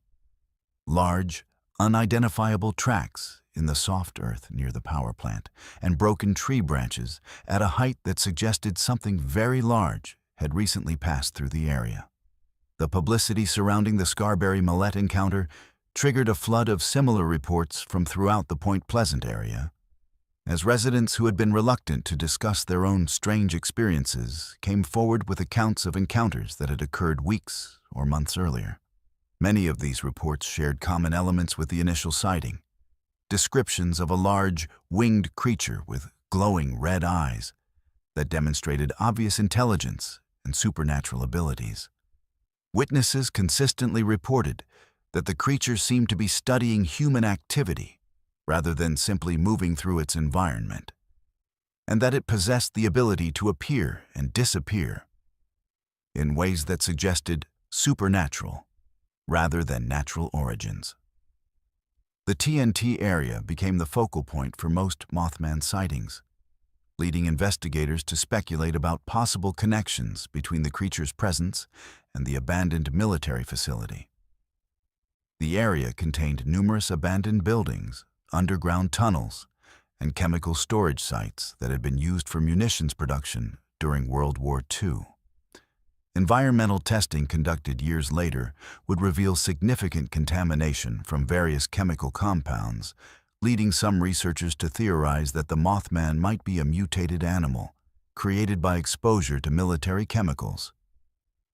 However, this theory failed to account for the creature's apparent supernatural abilities and high level of intelligence. As reports of Mothman encounters continued to accumulate throughout 1967, A pattern began to emerge that suggested the creature was not simply a random anomaly, but part of a larger phenomenon affecting the entire Point Pleasant area. Witnesses reported unusual electromagnetic disturbances in the vicinity of Mothman sightings, including television and radio interference, telephone malfunctions, and car engines that stalled or failed to start. These effects were not limited to the immediate vicinity of sightings, but seemed to affect electronic equipment throughout the town during periods of high Mothman activity. Even more disturbing were reports of prophetic dreams and visions experienced by witnesses who had encountered the Mothman. Multiple individuals reported having vivid nightmares about disasters and catastrophes in the weeks following their sightings, dreams that were often accompanied by images of the red-eyed creature watching from a distance. Some witnesses reported receiving telepathic messages that they believed originated from the Mothman, messages that often contained warnings about future events or cryptic references to danger facing the community. The most famous of these prophetic experiences was reported by Connie Carpenter, a Point Pleasant resident who claimed to have had repeated encounters with the Mothman throughout 1967. Carpenter reported that the creature had been attempting to communicate with her telepathically, sending messages that she interpreted as warnings about an impending disaster that would affect the entire community.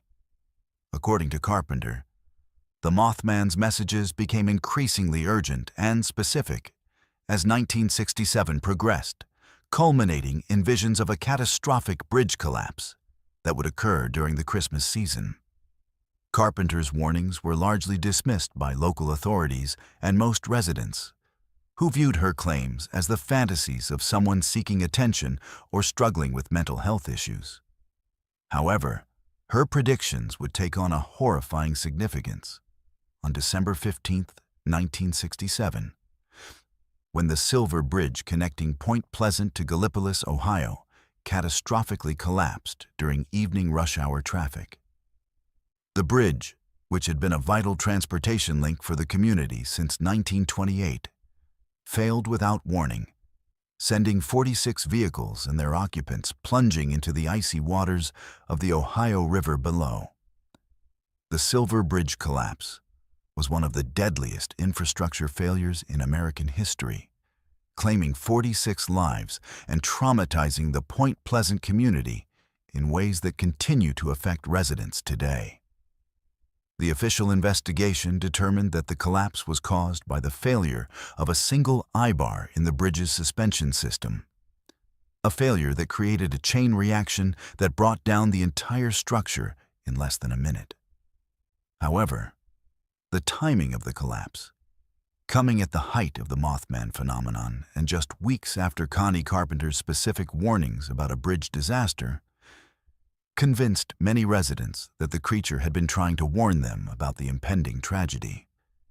In the immediate aftermath of the Silver Bridge collapse, Mothman sightings in the Point Pleasant area dropped dramatically, leading to speculation that the creature's presence had been somehow connected to the impending disaster. Some investigators theorized that the Mothman was a harbinger of doom, appearing in areas where catastrophic events were about to occur. Others suggested that the creature might have been trying to prevent the disaster by warning susceptible individuals like Connie Carpenter, but had been unable to communicate its message effectively enough to prevent the tragedy. The connection between the Mothman and the Silver Bridge collapse was popularized by journalist John Keel, whose 1975 book, The Mothman Prophecies, documented the entire 13-month period of sightings and established the creature as one of America's most famous cryptids. Keel's investigation revealed patterns in the Mothman encounters that suggested the creature possessed not only supernatural abilities, but also some form of precognitive knowledge about future events.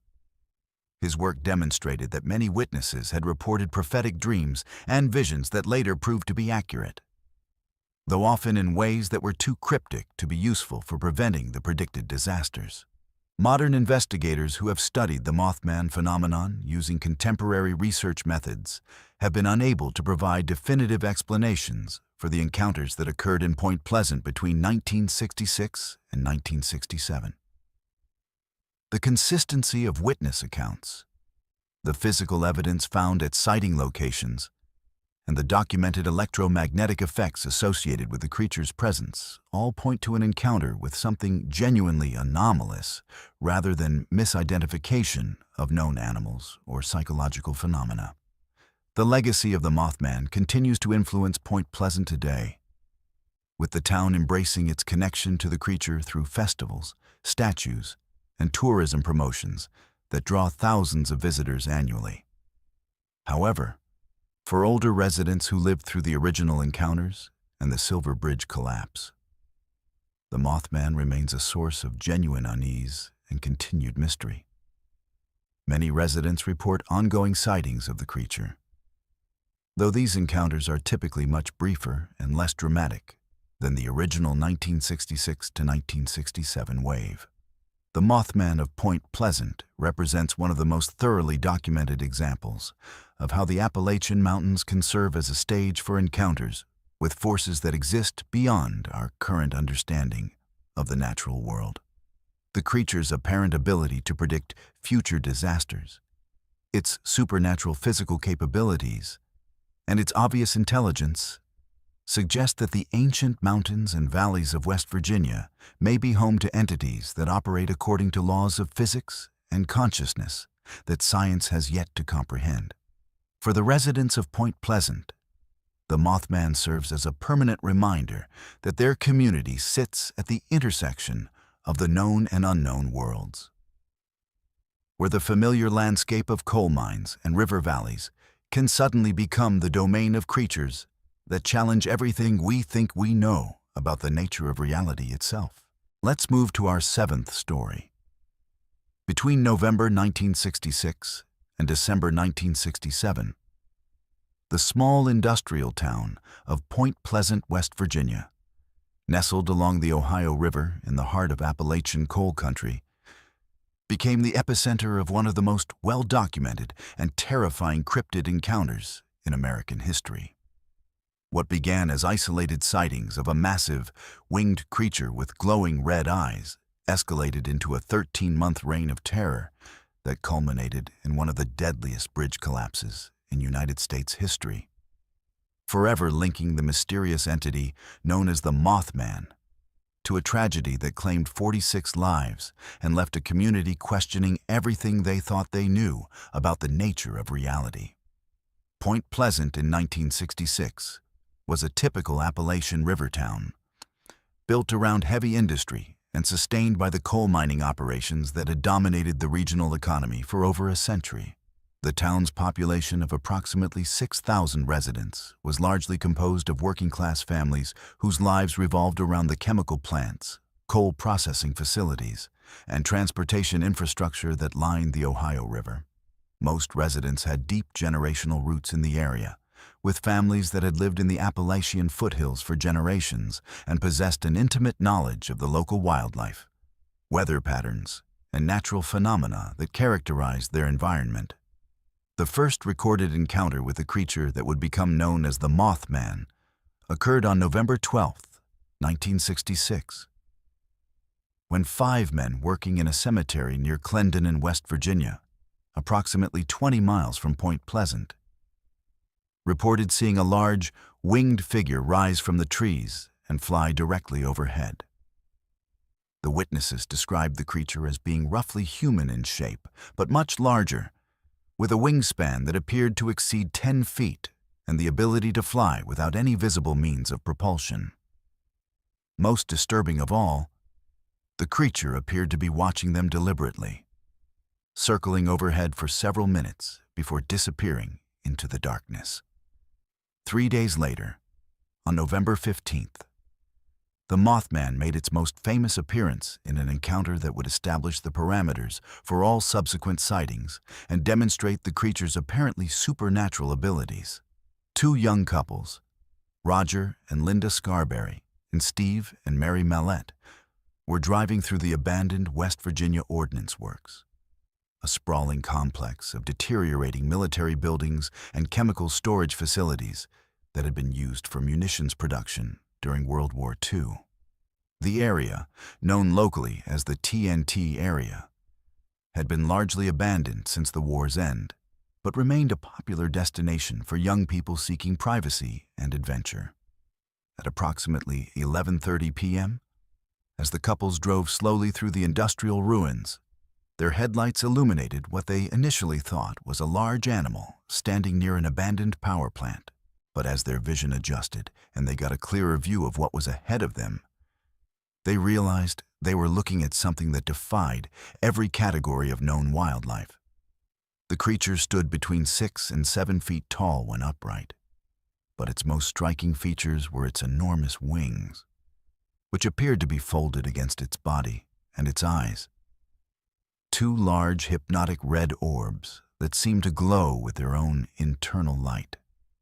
As the terrified couples watched, the creature unfolded its wings to reveal a wingspan that they estimated at between 10 and 15 feet. The wings appeared to be membranous, similar to those of a bat, but much larger and more substantial than any natural creature could possess. Most unnervingly, the creature seemed to be watching them with obvious intelligence, tilting its head in a way that suggested curiosity rather than simple animal awareness. When Roger Scarberry accelerated the car and attempted to leave the area, the creature took flight and began pursuing their vehicle with a speed and agility that should have been impossible for any known flying animal. The pursuit that followed would become one of the most documented aspects of the Mothman phenomenon and would establish the creature's reputation for supernatural speed and persistence. As the car reached speeds of over 100 miles per hour on the winding country roads leading back to Point Pleasant, the creature not only kept pace, but appeared to be flying effortlessly alongside and above the vehicle. The witnesses reported that the Mothman never appeared to flap its wings during the pursuit, instead gliding through the air with a fluid motion that suggested some form of propulsion that didn't conform to the normal laws of aerodynamics. Most disturbing of all, the creature seemed to anticipate the car's movements, taking shortcuts through the air that allowed it to stay ahead of the vehicle, even when the driver changed direction or attempted evasive maneuvers. The pursuit continued for several miles, with the creature maintaining its position relative to the car regardless of speed or direction changes. The witnesses reported that the creature's red eyes remained fixed on them throughout the encounter, creating an overwhelming sense that they were being studied rather than simply chased. When the couples finally reached the town limits of Point Pleasant, the creature broke off its pursuit and disappeared into the darkness, leaving behind 4 badly shaken witnesses who struggled to make sense of what they had experienced. Their decision to report the encounter to local law enforcement would prove to be a turning point in the town's history, as it marked the beginning of a wave of sightings that would continue for over a year and transform Point Pleasant into a destination for investigators, reporters, and curiosity seekers from around the world. Sheriff George Johnson, who took the initial report from the 2 couples, was initially skeptical of their claims, but was impressed by their obvious sincerity and the consistency of their accounts. Johnson knew all 4 witnesses personally and considered them to be reliable, level-headed individuals who were not prone to exaggeration or attention-seeking behavior. When he accompanied them back to the TNT area later that night to investigate the site of their encounter, Johnson discovered physical evidence that supported their story. Large, unidentifiable tracks in the soft earth near the power plant and broken tree branches at a height that suggested something very large had recently passed through the area. The publicity surrounding the Scarberry-Millette encounter triggered a flood of similar reports from throughout the Point Pleasant area, as residents who had been reluctant to discuss their own strange experiences came forward with accounts of encounters that had occurred weeks or months earlier. Many of these reports shared common elements with the initial sighting. descriptions of a large, winged creature with glowing red eyes that demonstrated obvious intelligence and supernatural abilities. Witnesses consistently reported that the creature seemed to be studying human activity rather than simply moving through its environment, and that it possessed the ability to appear and disappear in ways that suggested supernatural rather than natural origins. The TNT area became the focal point for most Mothman sightings, leading investigators to speculate about possible connections between the creature's presence and the abandoned military facility. The area contained numerous abandoned buildings, underground tunnels, and chemical storage sites that had been used for munitions production during World War II.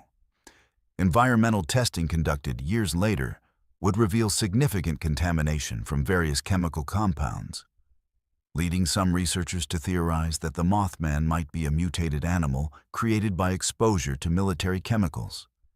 However, this theory failed to account for the creature's apparent supernatural abilities and high level of intelligence. As reports of Mothman encounters continued to accumulate throughout 1967, a pattern began to emerge that suggested the creature was not simply a random anomaly, but part of a larger phenomenon affecting the entire Point Pleasant area. Witnesses reported unusual electromagnetic disturbances in the vicinity of Mothman sightings, including television and radio interference, telephone malfunctions, and car engines that stalled or failed to start. These effects were not limited to the immediate vicinity of sightings, but seemed to affect electronic equipment throughout the town during periods of high Mothman activity. Even more disturbing were reports of prophetic dreams and visions experienced by witnesses who had encountered the Mothman. Multiple individuals reported having vivid nightmares about disasters and catastrophes in the weeks following their sightings, dreams that were often accompanied by images of the red-eyed creature watching from a distance. Some witnesses reported receiving telepathic messages that they believed originated from the Mothman, messages that often contained warnings about future events or cryptic references to danger facing the community. The most famous of these prophetic experiences was reported by Connie Carpenter, a Point Pleasant resident who claimed to have had repeated encounters with the Mothman throughout 1967. Carpenter reported that the creature had been attempting to communicate with her telepathically, sending messages that she interpreted as warnings about an impending disaster that would affect the entire community. According to Carpenter, the Mothman's messages became increasingly urgent and specific as 1967 progressed, culminating in visions of a catastrophic bridge collapse that would occur during the Christmas season. Carpenter's warnings were largely dismissed by local authorities and most residents, who viewed her claims as the fantasies of someone seeking attention or struggling with mental health issues. However, her predictions would take on a horrifying significance on December 15, 1967. When the Silver Bridge connecting Point Pleasant to Gallipolis, Ohio, catastrophically collapsed during evening rush hour traffic. The bridge, which had been a vital transportation link for the community since 1928, failed without warning, sending 46 vehicles and their occupants plunging into the icy waters of the Ohio River below. The Silver Bridge collapse was one of the deadliest infrastructure failures in American history, claiming 46 lives and traumatizing the Point Pleasant community in ways that continue to affect residents today. The official investigation determined that the collapse was caused by the failure of a single eye bar in the bridge's suspension system, a failure that created a chain reaction that brought down the entire structure in less than a minute. However, the timing of the collapse, coming at the height of the Mothman phenomenon and just weeks after Connie Carpenter's specific warnings about a bridge disaster, convinced many residents that the creature had been trying to warn them about the impending tragedy. In the immediate aftermath of the Silver Bridge collapse, Mothman sightings in the Point Pleasant area dropped dramatically, leading to speculation that the creature's presence had been somehow connected to the impending disaster. Some investigators theorized that the Mothman was a harbinger of doom, appearing in areas where catastrophic events were about to occur.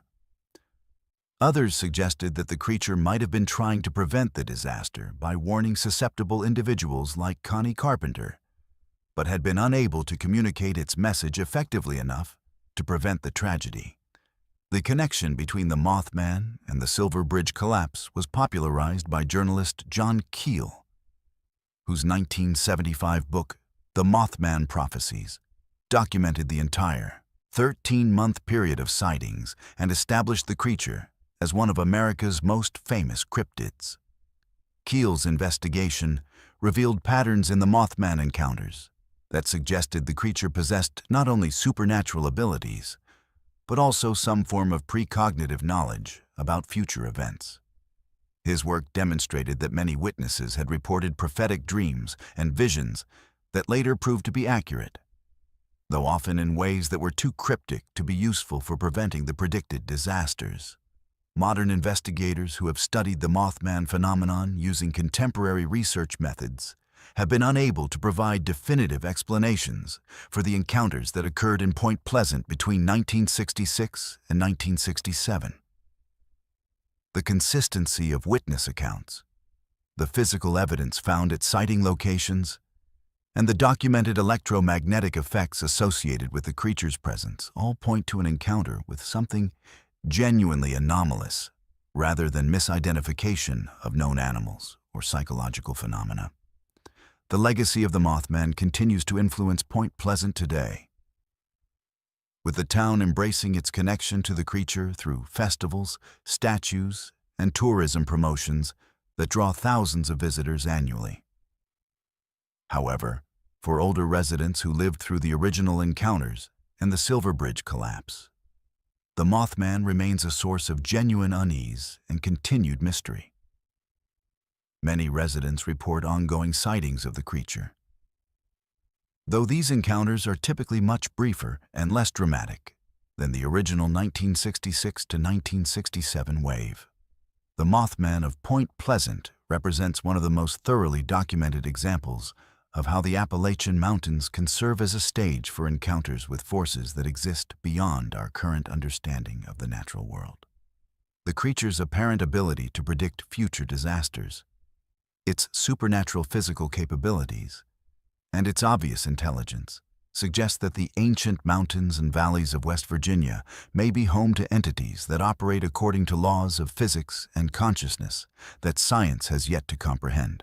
For the residents of Point Pleasant, the Mothman serves as a permanent reminder that their community sits at the intersection of the known and unknown worlds, where the familiar landscape of coal mines and river valleys can suddenly become the domain of creatures that challenge everything we think we know about the nature of reality itself. Let's move to our ninth story. Between 1817 and 1821, the Bell family of Robertson County, Tennessee, endured what remains one of the most thoroughly documented cases of supernatural torment in American history. An ordeal so disturbing and well-witnessed that it attracted the attention of future President Andrew Jackson and established the Bell Witch as the most feared entity in Appalachian folklore. What began as strange noises and unexplained disturbances in a prosperous farming household escalated into a campaign of psychological and physical terror that drove one family member to his death and left an entire community questioning the nature of reality itself. The entity that terrorized the Bell family demonstrated intelligence, malevolence, and supernatural abilities that defied every attempt at rational explanation, creating a legacy of fear that continues to haunt the hills of Tennessee over 2 centuries later. John Bell was a respected farmer and community leader who had migrated to the fertile farmlands of Robertson County in the early 1800s, establishing a prosperous plantation along the Red River, where he raised tobacco and livestock while building a reputation as an honest businessman and devoted family man. Bell lived with his wife Lucy and their 9 children in a substantial 2-story log house that served as both family residence and community gathering place, where neighbors would come to discuss farming matters, share news, and participate in the social activities that bound rural communities together in the early American frontier. The Bell family's ordeal began in the summer of 1817, with what seemed like minor annoyances that could have been dismissed as natural phenomena if they had not persisted and escalated in ways that suggested deliberate intelligence behind the disturbances. John Bell first noticed unusual sounds coming from the walls of his house, scratching, gnawing, and tapping noises that seemed to move through the structure as if something were traveling within the walls themselves. Initially, Bell assumed that rats or other vermin had gotten into the house's construction, but when he investigated the sources of the sounds, he found no evidence of animal activity and no obvious explanation for the persistent noises. As weeks passed, the disturbances grew more frequent and more disturbing, expanding beyond simple sounds to include physical manifestations that could not be explained through natural causes. Family members began reporting that their bed covers were being pulled off during the night by invisible hands, that their hair was being pulled and twisted while they slept, and that they were being slapped and pinched by forces they could not see or resist.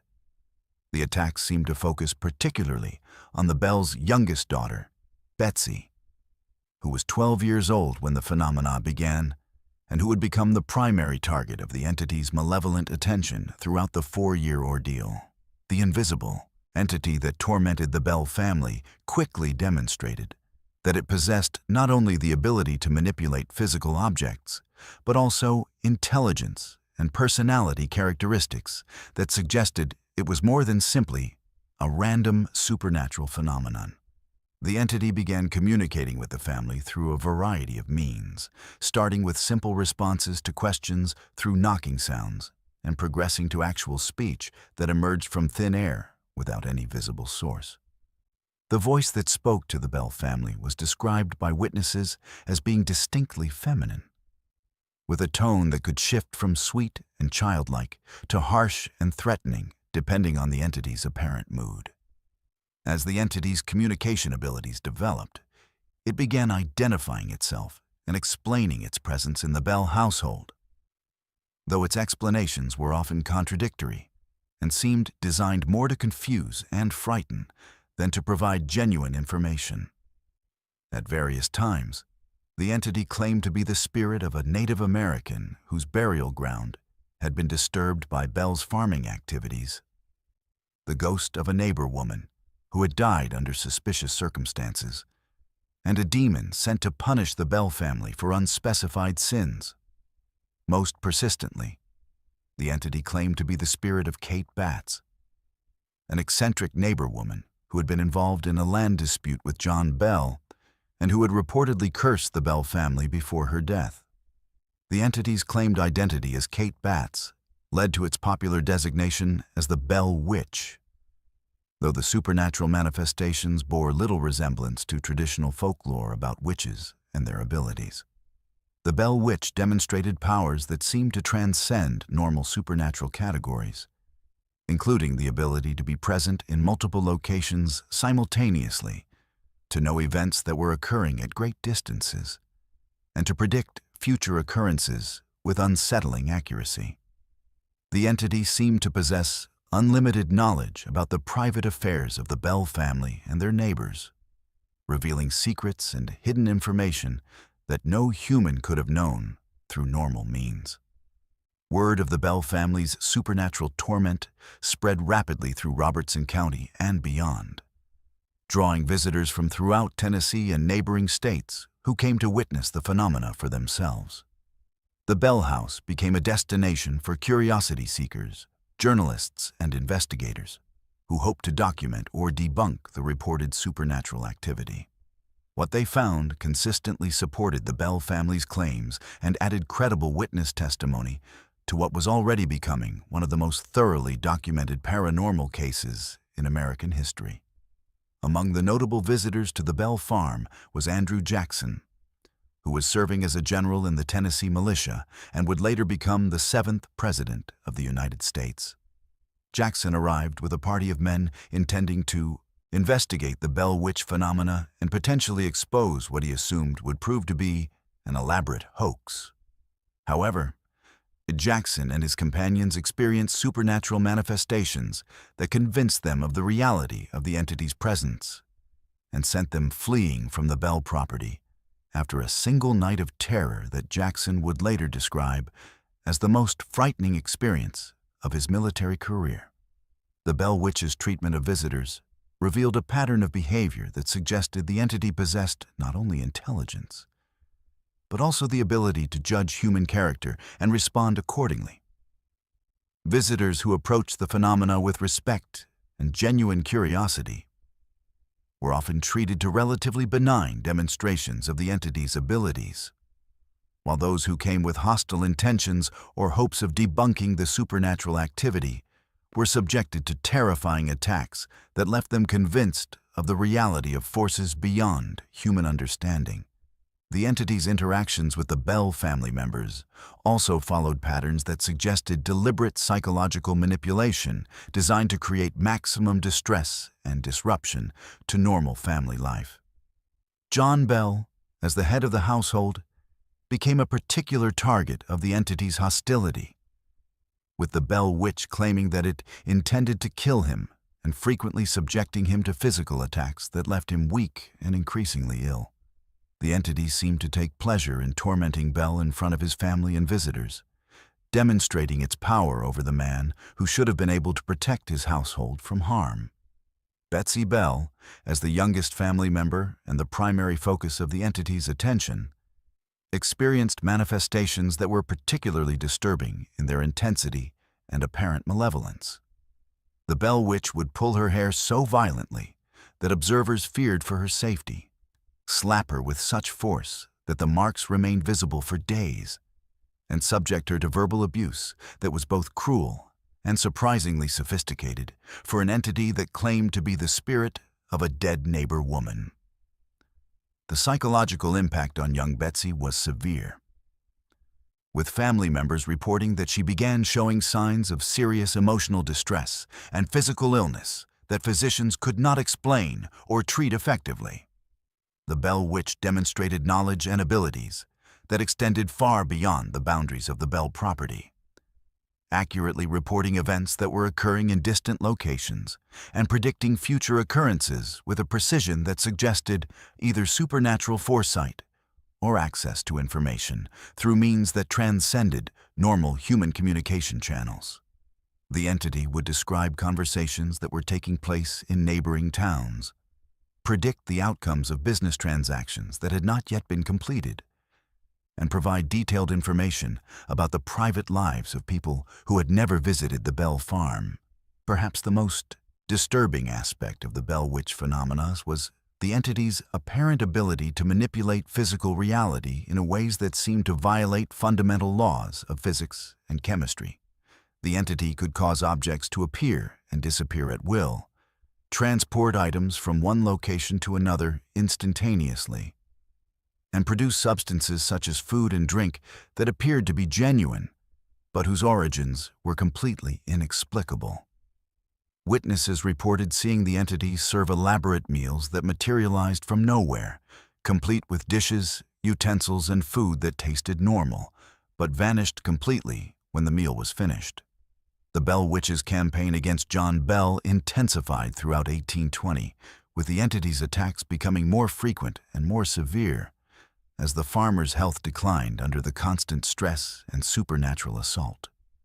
Family members and visitors reported that John Bell appeared to be aging rapidly, losing weight and strength in ways that could not be attributed to any known medical condition. Local physicians who examined Bell found no obvious cause for his deterioration, though they noted symptoms that suggested he was being systematically poisoned by some unknown substance. On December 20th, 1820, John Bell died under circumstances that convinced his family and the broader community that the Bell Witch had succeeded in its often stated goal of killing the family patriarch.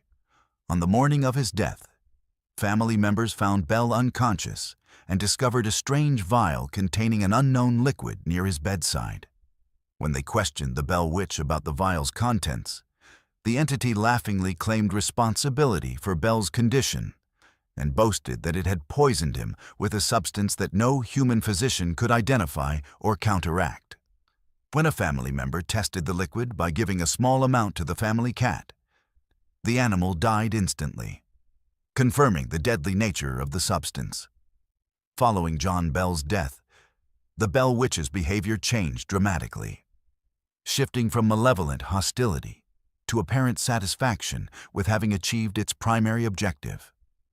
The entity announced that it would be leaving the Bell family in peace, though it promised to return in 7 years to continue its harassment. The supernatural manifestations that had plagued the Bell household for over 3 years began to diminish rapidly, with the entity making fewer appearances and demonstrating less dramatic abilities before finally disappearing entirely in early 1821. True to its promise, the Bell Witch returned to the Bell farm in 1828, though its second manifestation was much briefer and less intense than the original haunting.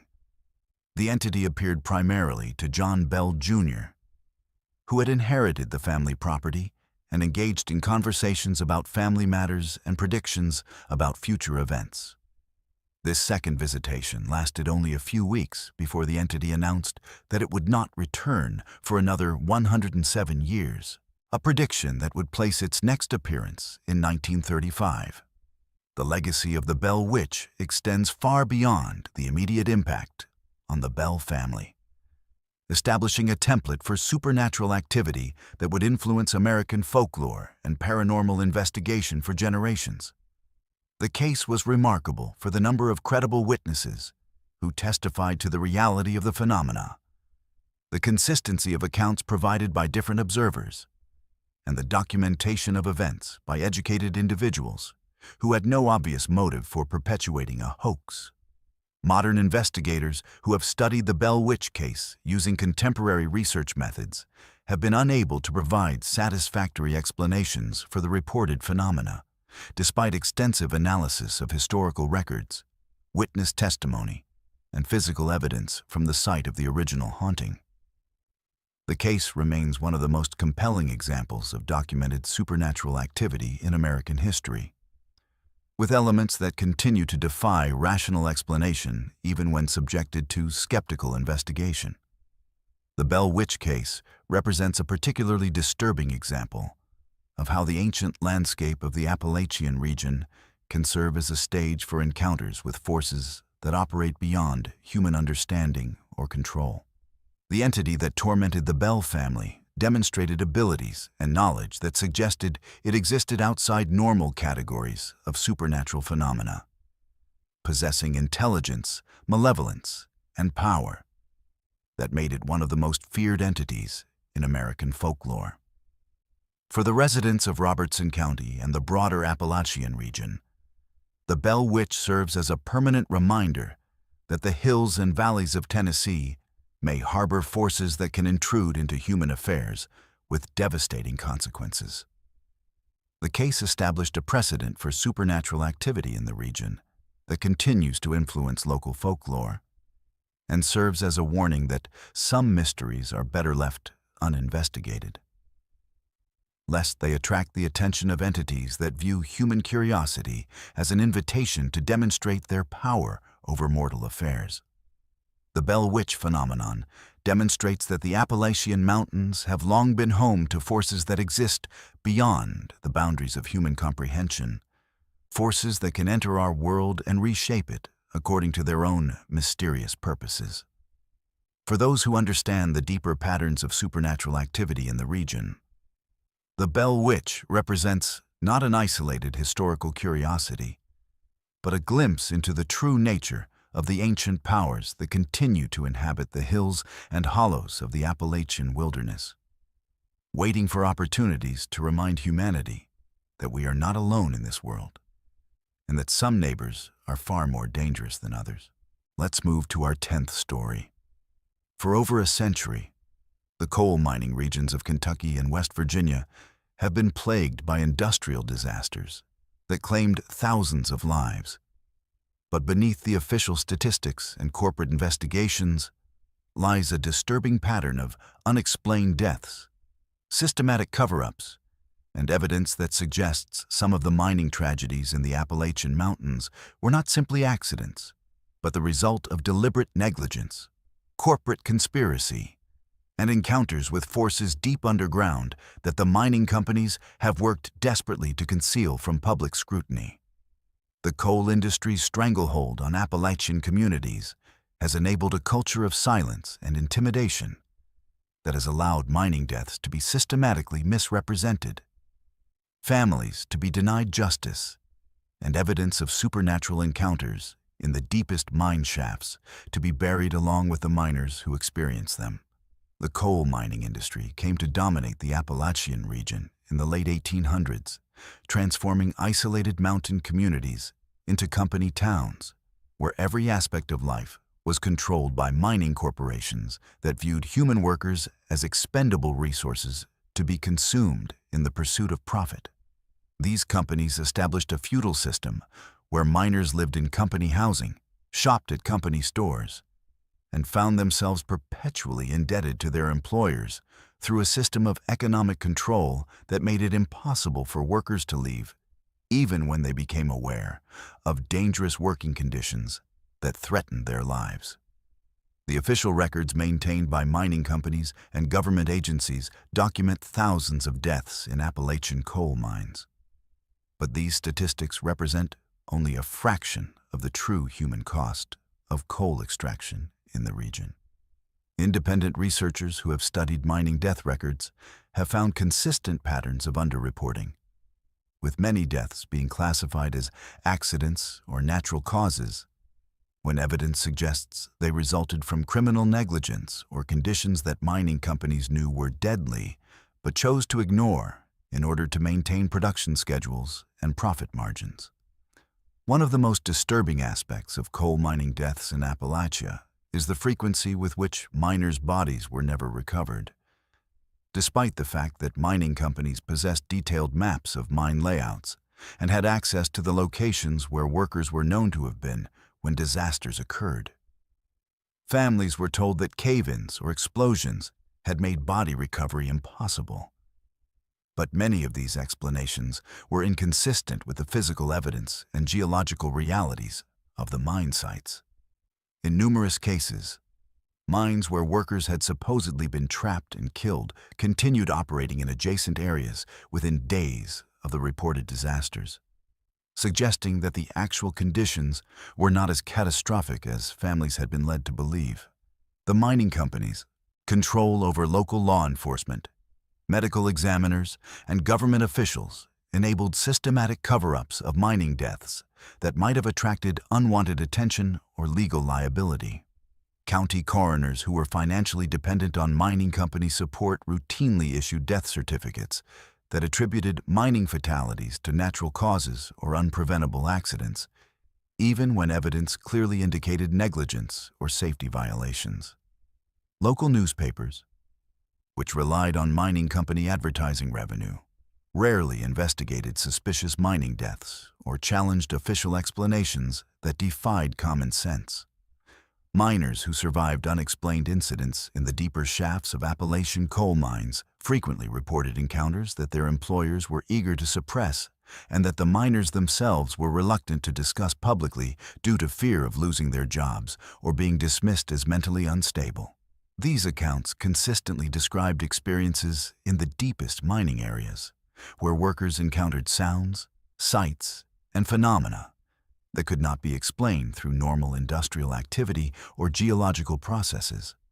Miners reported hearing voices calling from areas of mines where no other workers were present, seeing lights moving through abandoned shafts that had been sealed for decades, and feeling the presence of something watching them from the darkness beyond their headlamp's reach. The most disturbing reports from coal miners involved encounters with entities or presences that seemed to inhabit the deepest areas of the mines, particularly in sections where mining operations had broken through into natural cave systems or underground waterways that had existed in the Appalachian Mountains for millions of years. Miners working in these areas described feeling observed by intelligences that seemed ancient and malevolent. Entities that resented the human intrusion into their underground domain, and that possessed the ability to cause equipment failures, structural collapses, and other disasters that would be attributed to natural causes by investigators who never ventured into the affected areas. Multiple mining disasters in the region followed patterns that suggested they were not random accidents, but deliberate actions taken by forces that wanted to prevent further human penetration into specific underground areas. Mines that had been operating safely for years would suddenly experience catastrophic failures immediately after breaking through into previously unexplored cave systems or reaching depths that had never before been accessed by human activity. These disasters often occurred in ways that trapped or killed the miners who had been working in the newly opened areas, while leaving workers in other parts of the mine unharmed, as if something was selectively targeting those who had penetrated too deeply into forbidden territory. The environmental devastation caused by coal mining in Appalachia has created conditions that may have awakened or disturbed entities that had been dormant in the deep underground systems of the region. Strip mining operations that remove entire mountaintops expose underground waterways and cave systems that had been sealed for millennia, while deep shaft mining penetrates geological formations that have been undisturbed since the mountains were formed. Miners and environmental activists have reported that areas subjected to intensive mining activity experience increases in unexplained phenomena, including strange sounds emanating from abandoned mine shafts, unusual electromagnetic activity that interferes with electronic equipment, and sightings of lights and figures moving through areas where no human activity should be occurring. The mining company's response to reports of supernatural activity in their operations has been to systematically suppress any information that might suggest their workers are encountering unexplained dangers in the mines. Workers who report unusual experiences are often transferred to surface operations, subjected to psychological evaluations that question their mental stability, or terminated on pretexts that prevent them from discussing their underground encounters. Mining company security personnel have been known to confiscate cameras and recording equipment from miners who attempted to document unusual phenomena, and written reports of strange incidents are routinely destroyed or classified in ways that prevent their disclosure to families, investigators, or government agencies.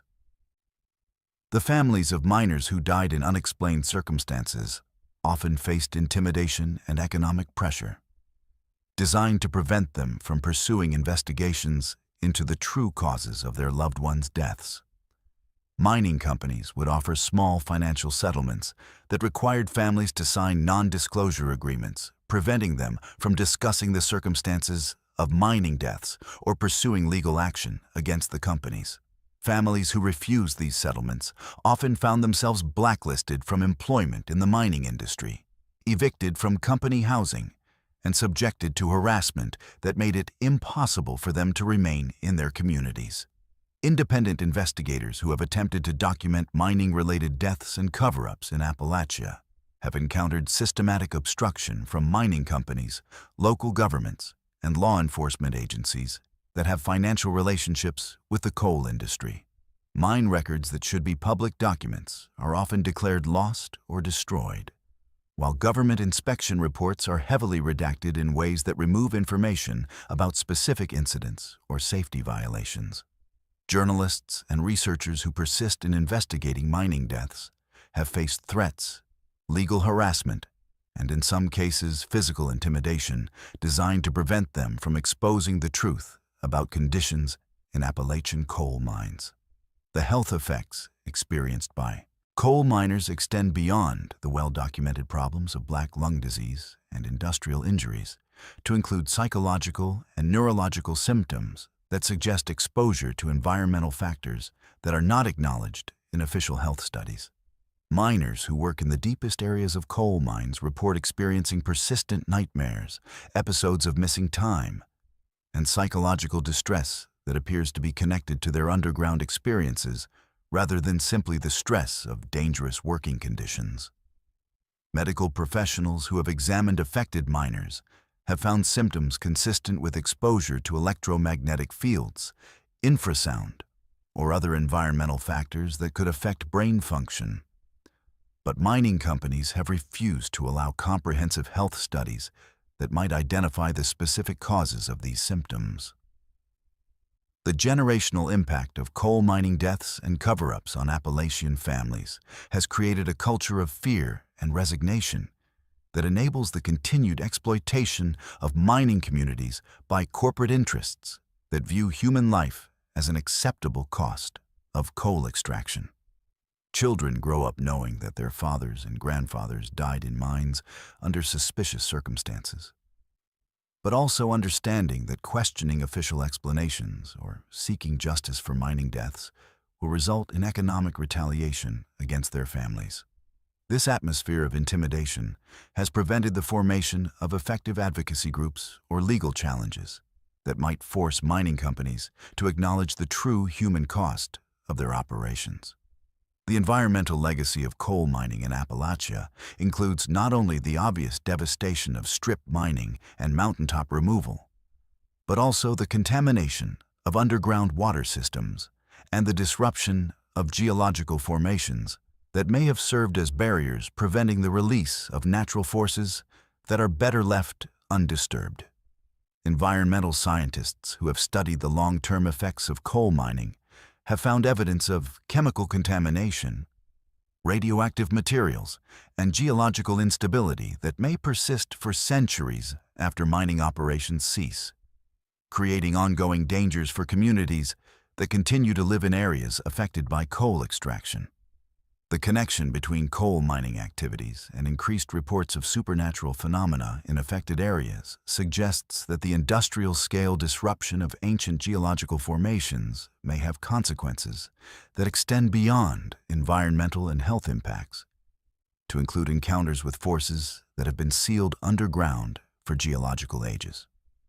Local folklore from coal mining regions consistently includes stories about entities that emerge from abandoned mines, lights that move through areas where mining operations have disturbed the earth, and sounds that emanate from the ground in areas where deep mining has occurred. The decline of the coal industry in recent decades has not ended the suffering of Appalachian mining communities, as abandoned mines continue to pose environmental and safety hazards, while the economic devastation caused by mine closures has left entire communities without viable employment alternatives. Abandoned mine shafts and processing facilities have become sources of ongoing contamination and safety hazards, while the mining companies that created these problems have often declared bankruptcy or reorganized in ways that allow them to avoid responsibility for cleanup and remediation costs. The legacy of coal mining deaths and cover-ups in Appalachia represents one of the most shameful chapters in American industrial history, demonstrating how corporate power can be used to systematically exploit and endanger human life while suppressing evidence of the true costs of industrial activity. The mining company's ability to control information, intimidate witnesses, and avoid accountability for mining deaths has created a culture of impunity that continues to affect Appalachian communities even as the coal industry declines. For the families who lost loved ones in suspicious mining incidents, the cover-ups and intimidation tactics employed by mining companies have created a form of ongoing trauma that extends across generations, as children and grandchildren continue to seek answers about deaths that were systematically misrepresented and concealed. The environmental and health impacts of coal mining will persist in Appalachian communities for decades to come. While the supernatural phenomena reported in connection with mining activities continue to affect residents who live near abandoned mine sites and areas where mining operations disturbed ancient underground systems, the coal mining industry's legacy in Appalachia serves as a warning about the consequences of allowing corporate interests to operate without effective oversight or accountability. particularly in isolated communities where economic dependence makes it difficult for residents to resist exploitation or demand justice for industrial crimes. The pattern of mining deaths, cover-ups, and environmental devastation that has characterized coal extraction in the region demonstrates how corporate power can be used to systematically victimize entire communities while suppressing evidence of the true human and environmental costs of industrial activity. The mysterious deaths and unexplained phenomena associated with coal mining in Appalachia suggest that the region's ancient mountains may harbor forces that are disturbed by industrial-scale disruption of geological formations that have remained stable for millions of years. The mining companies' systematic suppression of information about supernatural encounters in their operations indicates that they may have been aware of dangers that extended beyond conventional industrial hazards, but chose to conceal this information rather than acknowledge risks that might have threatened their ability to continue extracting coal from areas where such encounters occurred. Let's move to our 11th story. Long before European colonists set foot in the Appalachian Mountains, the Cherokee people spoke in whispered tones of the Kituwa, the ancient ones they called the Moon-Eyed people. Pale-skinned beings who had once inhabited the highest peaks and deepest valleys of what would become the North Carolina and Georgia border region. According to Cherokee oral tradition passed down through countless generations, these mysterious entities possessed eyes so sensitive to sunlight that they could only emerge from their underground dwellings during the darkest nights, when the moon provided the only illumination they could tolerate. The Cherokee described them as master builders who constructed elaborate stone fortifications and underground cities throughout the Appalachian Range, but who vanished suddenly and completely sometime before the Cherokee themselves migrated into the region, leaving behind only their massive stoneworks and disturbing evidence that some of their kind might still survive in the deepest caves and most remote valleys of the ancient mountains. The Cherokee accounts of the Moon-Eyed people are remarkably consistent across different tribal communities and time periods, suggesting that these stories represent genuine historical memories rather than simple folklore or mythological creation. Tribal elders describe the Moon-Eyed people as being roughly human in appearance, but noticeably different in their physical characteristics.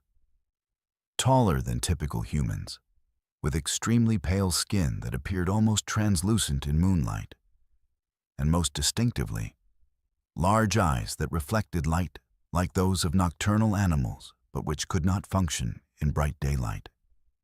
The Cherokee emphasized that these beings were not spirits or supernatural entities, but physical creatures who lived, worked, and built structures that could still be seen and explored by anyone willing to venture into the most remote areas of the mountains. The stone structures attributed to the Moon-Eyed people represent some of the most puzzling archaeological anomalies in the southeastern United States, with construction techniques and architectural designs that do not match any known Native American building traditions or European colonial methods. These structures, scattered throughout the highest elevations of the North Carolina and Georgia mountains, include massive stone walls built without mortar, complex drainage systems carved directly into bedrock, and underground chambers accessed through narrow passages that seem designed for beings who preferred darkness and confined spaces to open-air living. The most extensively documented of these structures is located near Murphy, North Carolina, where a series of stone walls and terraced platforms cover several acres of mountainside terrain that would have required enormous labor and sophisticated engineering knowledge to construct. The walls are built from carefully fitted stones, some weighing several tons, that were quarried from locations miles away and transported to the construction site using methods that remain unexplained. The precision of the stonework rivals that found in ancient civilizations known for their masonry skills. Yet the structures show no evidence of having been built by any known historical culture that inhabited the region. Archaeological investigations of the Moon-Eyed people sites have been limited by their remote locations and the reluctance of academic institutions to seriously study structures that do not fit established theories about pre-Columbian American civilizations. However, the limited excavations that have been conducted have revealed artifacts and construction details that suggest the builders possessed technological knowledge that was far advanced compared to other cultures known to have existed in the region during the same time period. Stone tools found at the sites show evidence of metallurgical knowledge, with cutting edges that appear to have been enhanced using techniques that were not developed by European cultures until much later periods. The Cherokee oral traditions provide specific details about the Moon-Eyed people's way of life that offer insights into how these mysterious beings might have survived in the challenging Appalachian environment. According to tribal accounts, the Moon-Eyed people were primarily subterranean dwellers who had developed sophisticated methods for living underground, including the cultivation of food crops in artificial cave systems and the development of complex water management systems that allowed them to thrive in areas where surface water was scarce or unreliable. The Cherokee described elaborate underground cities where the Moon-Eyed people lived in communities that could support hundreds or thousands of individuals without requiring contact with the surface world. The Cherokee accounts also described the Moon-Eyed people as possessing knowledge and abilities that seemed almost supernatural to outside observers.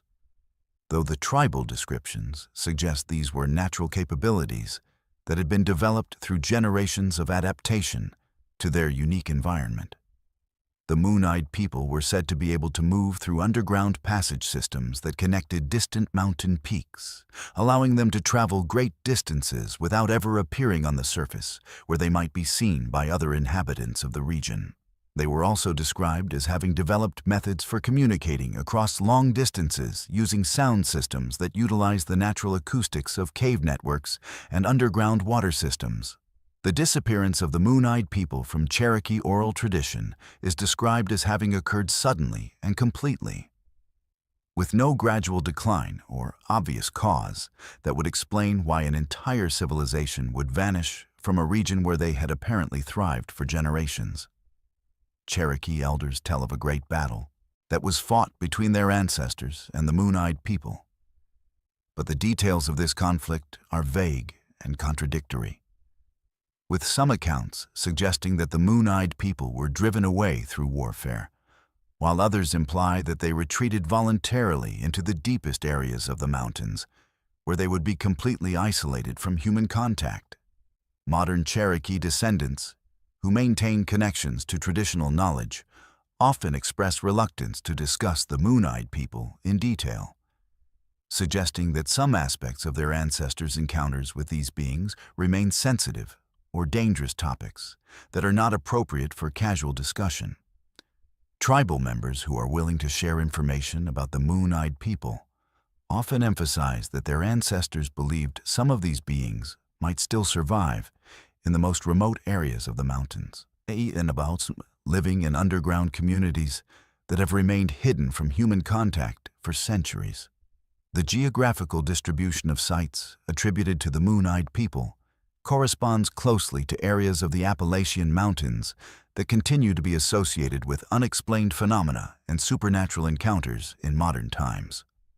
The highest concentration of Moon-Eyed people sites is found in the mountainous regions along the North Carolina-Georgia border, particularly in areas that are characterized by extensive cave systems, underground water networks, and geological formations that would provide ideal conditions for subterranean communities. These same areas are frequently reported as locations where modern hikers, hunters, and explorers encounter unusual lights, sounds, and phenomena that suggest the presence of intelligent beings who prefer to remain hidden from human observation. Local residents of Appalachian communities near known Moon-Eyed people sites often possess generational knowledge about areas that should be avoided or approached with caution, knowledge that is typically shared through family traditions rather than formal community discussions. These informal warnings often focus on specific cave systems, remote valleys, and high mountain areas where people have reported encountering pale figures, unusual lights, or unexplained sounds that might indicate the continued presence of beings who match the traditional descriptions of the Moon-Eyed People. The connection between Moon-Eyed People sites and modern unexplained phenomena has attracted the attention of researchers interested in cryptozoology and anomalous archaeology, though serious academic study of these connections has been limited by the controversial nature of the subject matter and the difficulty of obtaining reliable data from remote mountain locations. Independent researchers who have conducted investigations in areas associated with the Moon-Eyed People report finding evidence that suggests some of the underground structures attributed to these beings may still be in use, including signs of recent maintenance, artificial lighting systems, and indications that the cave networks are being actively monitored by beings who do not want their presence discovered. The most disturbing modern encounters with entities that match the traditional descriptions of Moon-Eyed People have been reported by individuals who are exploring the deepest and most remote cave systems in the North Carolina and Georgia mountains. These witnesses describe encountering pale, tall figures with large, reflective eyes who seem to be perfectly adapted to underground environments and who demonstrate obvious intelligence and technological capabilities that far exceed what would be expected from primitive cave dwellers.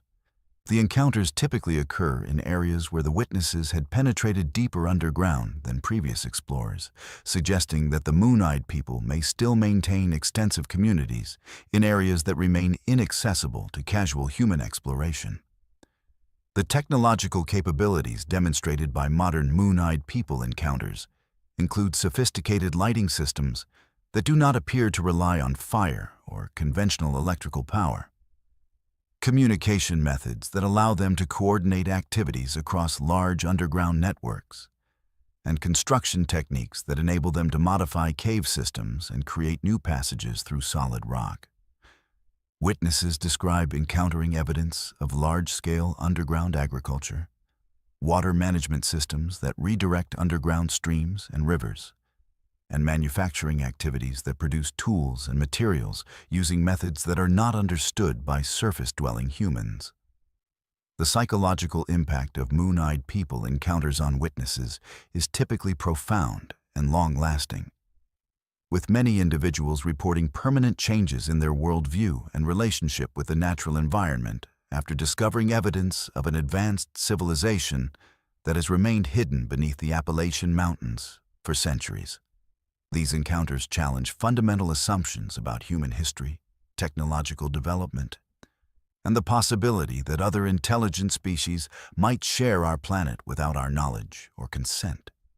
The potential continued existence of Moon-Eyed People communities in the deepest areas of the Appalachian Mountains raises disturbing questions about what other secrets might be hidden in the ancient cave systems and underground networks that extend throughout the mountain range. If beings matching the traditional descriptions of the Moon-Eyed People have survived in underground communities for centuries without human knowledge, it suggests that our understanding of the Appalachian region's natural history and current inhabitants is far more limited than we realize. The Moon-Eyed People phenomenon represents one of the most compelling examples of how Native American oral traditions might preserve accurate historical information about encounters with non-human intelligences that have shaped the development of human communities in the Appalachian region. The Cherokee accounts of these beings provide detailed descriptions of their physical characteristics, technological capabilities, and social organization that are consistent with modern reports of encounters with similar entities, suggesting that the oral traditions represent genuine historical memories rather than mythological stories. The stone structures and archaeological evidence associated with the Moon-Eyed People continue to challenge conventional understanding of pre-Columbian American civilizations and suggest that the technological and social development of ancient American cultures may have been far more advanced and complex than mainstream archaeology acknowledges. The engineering sophistication demonstrated in Moon-Eyed People construction projects, indicates knowledge of metallurgy, mathematics, and architectural principles that were supposedly unknown in the Americas until European contact. The environmental impact of potential moon-eyed people communities on the Appalachian ecosystem might explain some of the unusual characteristics of cave systems and underground water networks in areas where their sites are concentrated. If these beings have been actively managing underground environments for centuries, they may have created artificial ecosystems that support forms of life and geological processes that would not occur naturally, contributing to the unique characteristics that make the Appalachian region distinct from other mountain ranges. The secrecy and isolation that characterize potential modern moon-eyed people communities suggest that these beings have developed sophisticated methods for avoiding human contact while maintaining their traditional way of life in the changing environment of the modern Appalachian region. Their apparent success in remaining hidden for centuries while human populations and industrial activity have transformed the surface world indicates technological and social capabilities that far exceed what would be expected from primitive cave-dwelling communities. The moon-eyed people legend serves as a reminder that the Appalachian Mountains have been home to intelligent beings for far longer than recorded human history, and that our current understanding of who and what inhabits these ancient peaks may be incomplete in ways that we are only beginning to discover. For the Cherokee people, the moon-eyed people represent a connection between their own history and the deeper mysteries of the mountains they have called home for generations. While for modern researchers and explorers, these beings represent one of the most intriguing possibilities for discovering evidence of non-human intelligence that has coexisted with human civilization without our awareness. The possibility that moon-eyed people communities continue to exist in the deepest areas of the Appalachian Mountains challenges us to reconsider our assumptions about the natural world and the potential for discovering forms of life and intelligence that have remained hidden from mainstream human society. Their story suggests that the ancient mountains of Appalachia may still harbor secrets that could revolutionize our understanding of human history, technological development, and the possibility that we share our world with intelligences that operate according to principles and priorities that we have yet to comprehend. As we conclude our journey through these 11 disturbing true stories from the Appalachian Mountains, remember that the ancient peaks and hollows we've explored tonight continue to guard their secrets jealously. If you found yourself captivated by these mysteries, hit that subscribe button and ring the notification bell to join the Verified Fears community, where we never stop digging deeper into the cases that others dare not touch. Drop a comment below telling me which of these 11 stories will haunt your dreams tonight. And remember, when you're out there in the wilderness, whether it's the Appalachian Trail or any remote location, always tell someone exactly where you're going and when you expect to return. The mountains have been claiming the unprepared for centuries, and in a world where cell service fails and GPS devices malfunction, your survival might depend on someone knowing where to look for you when you don't come home.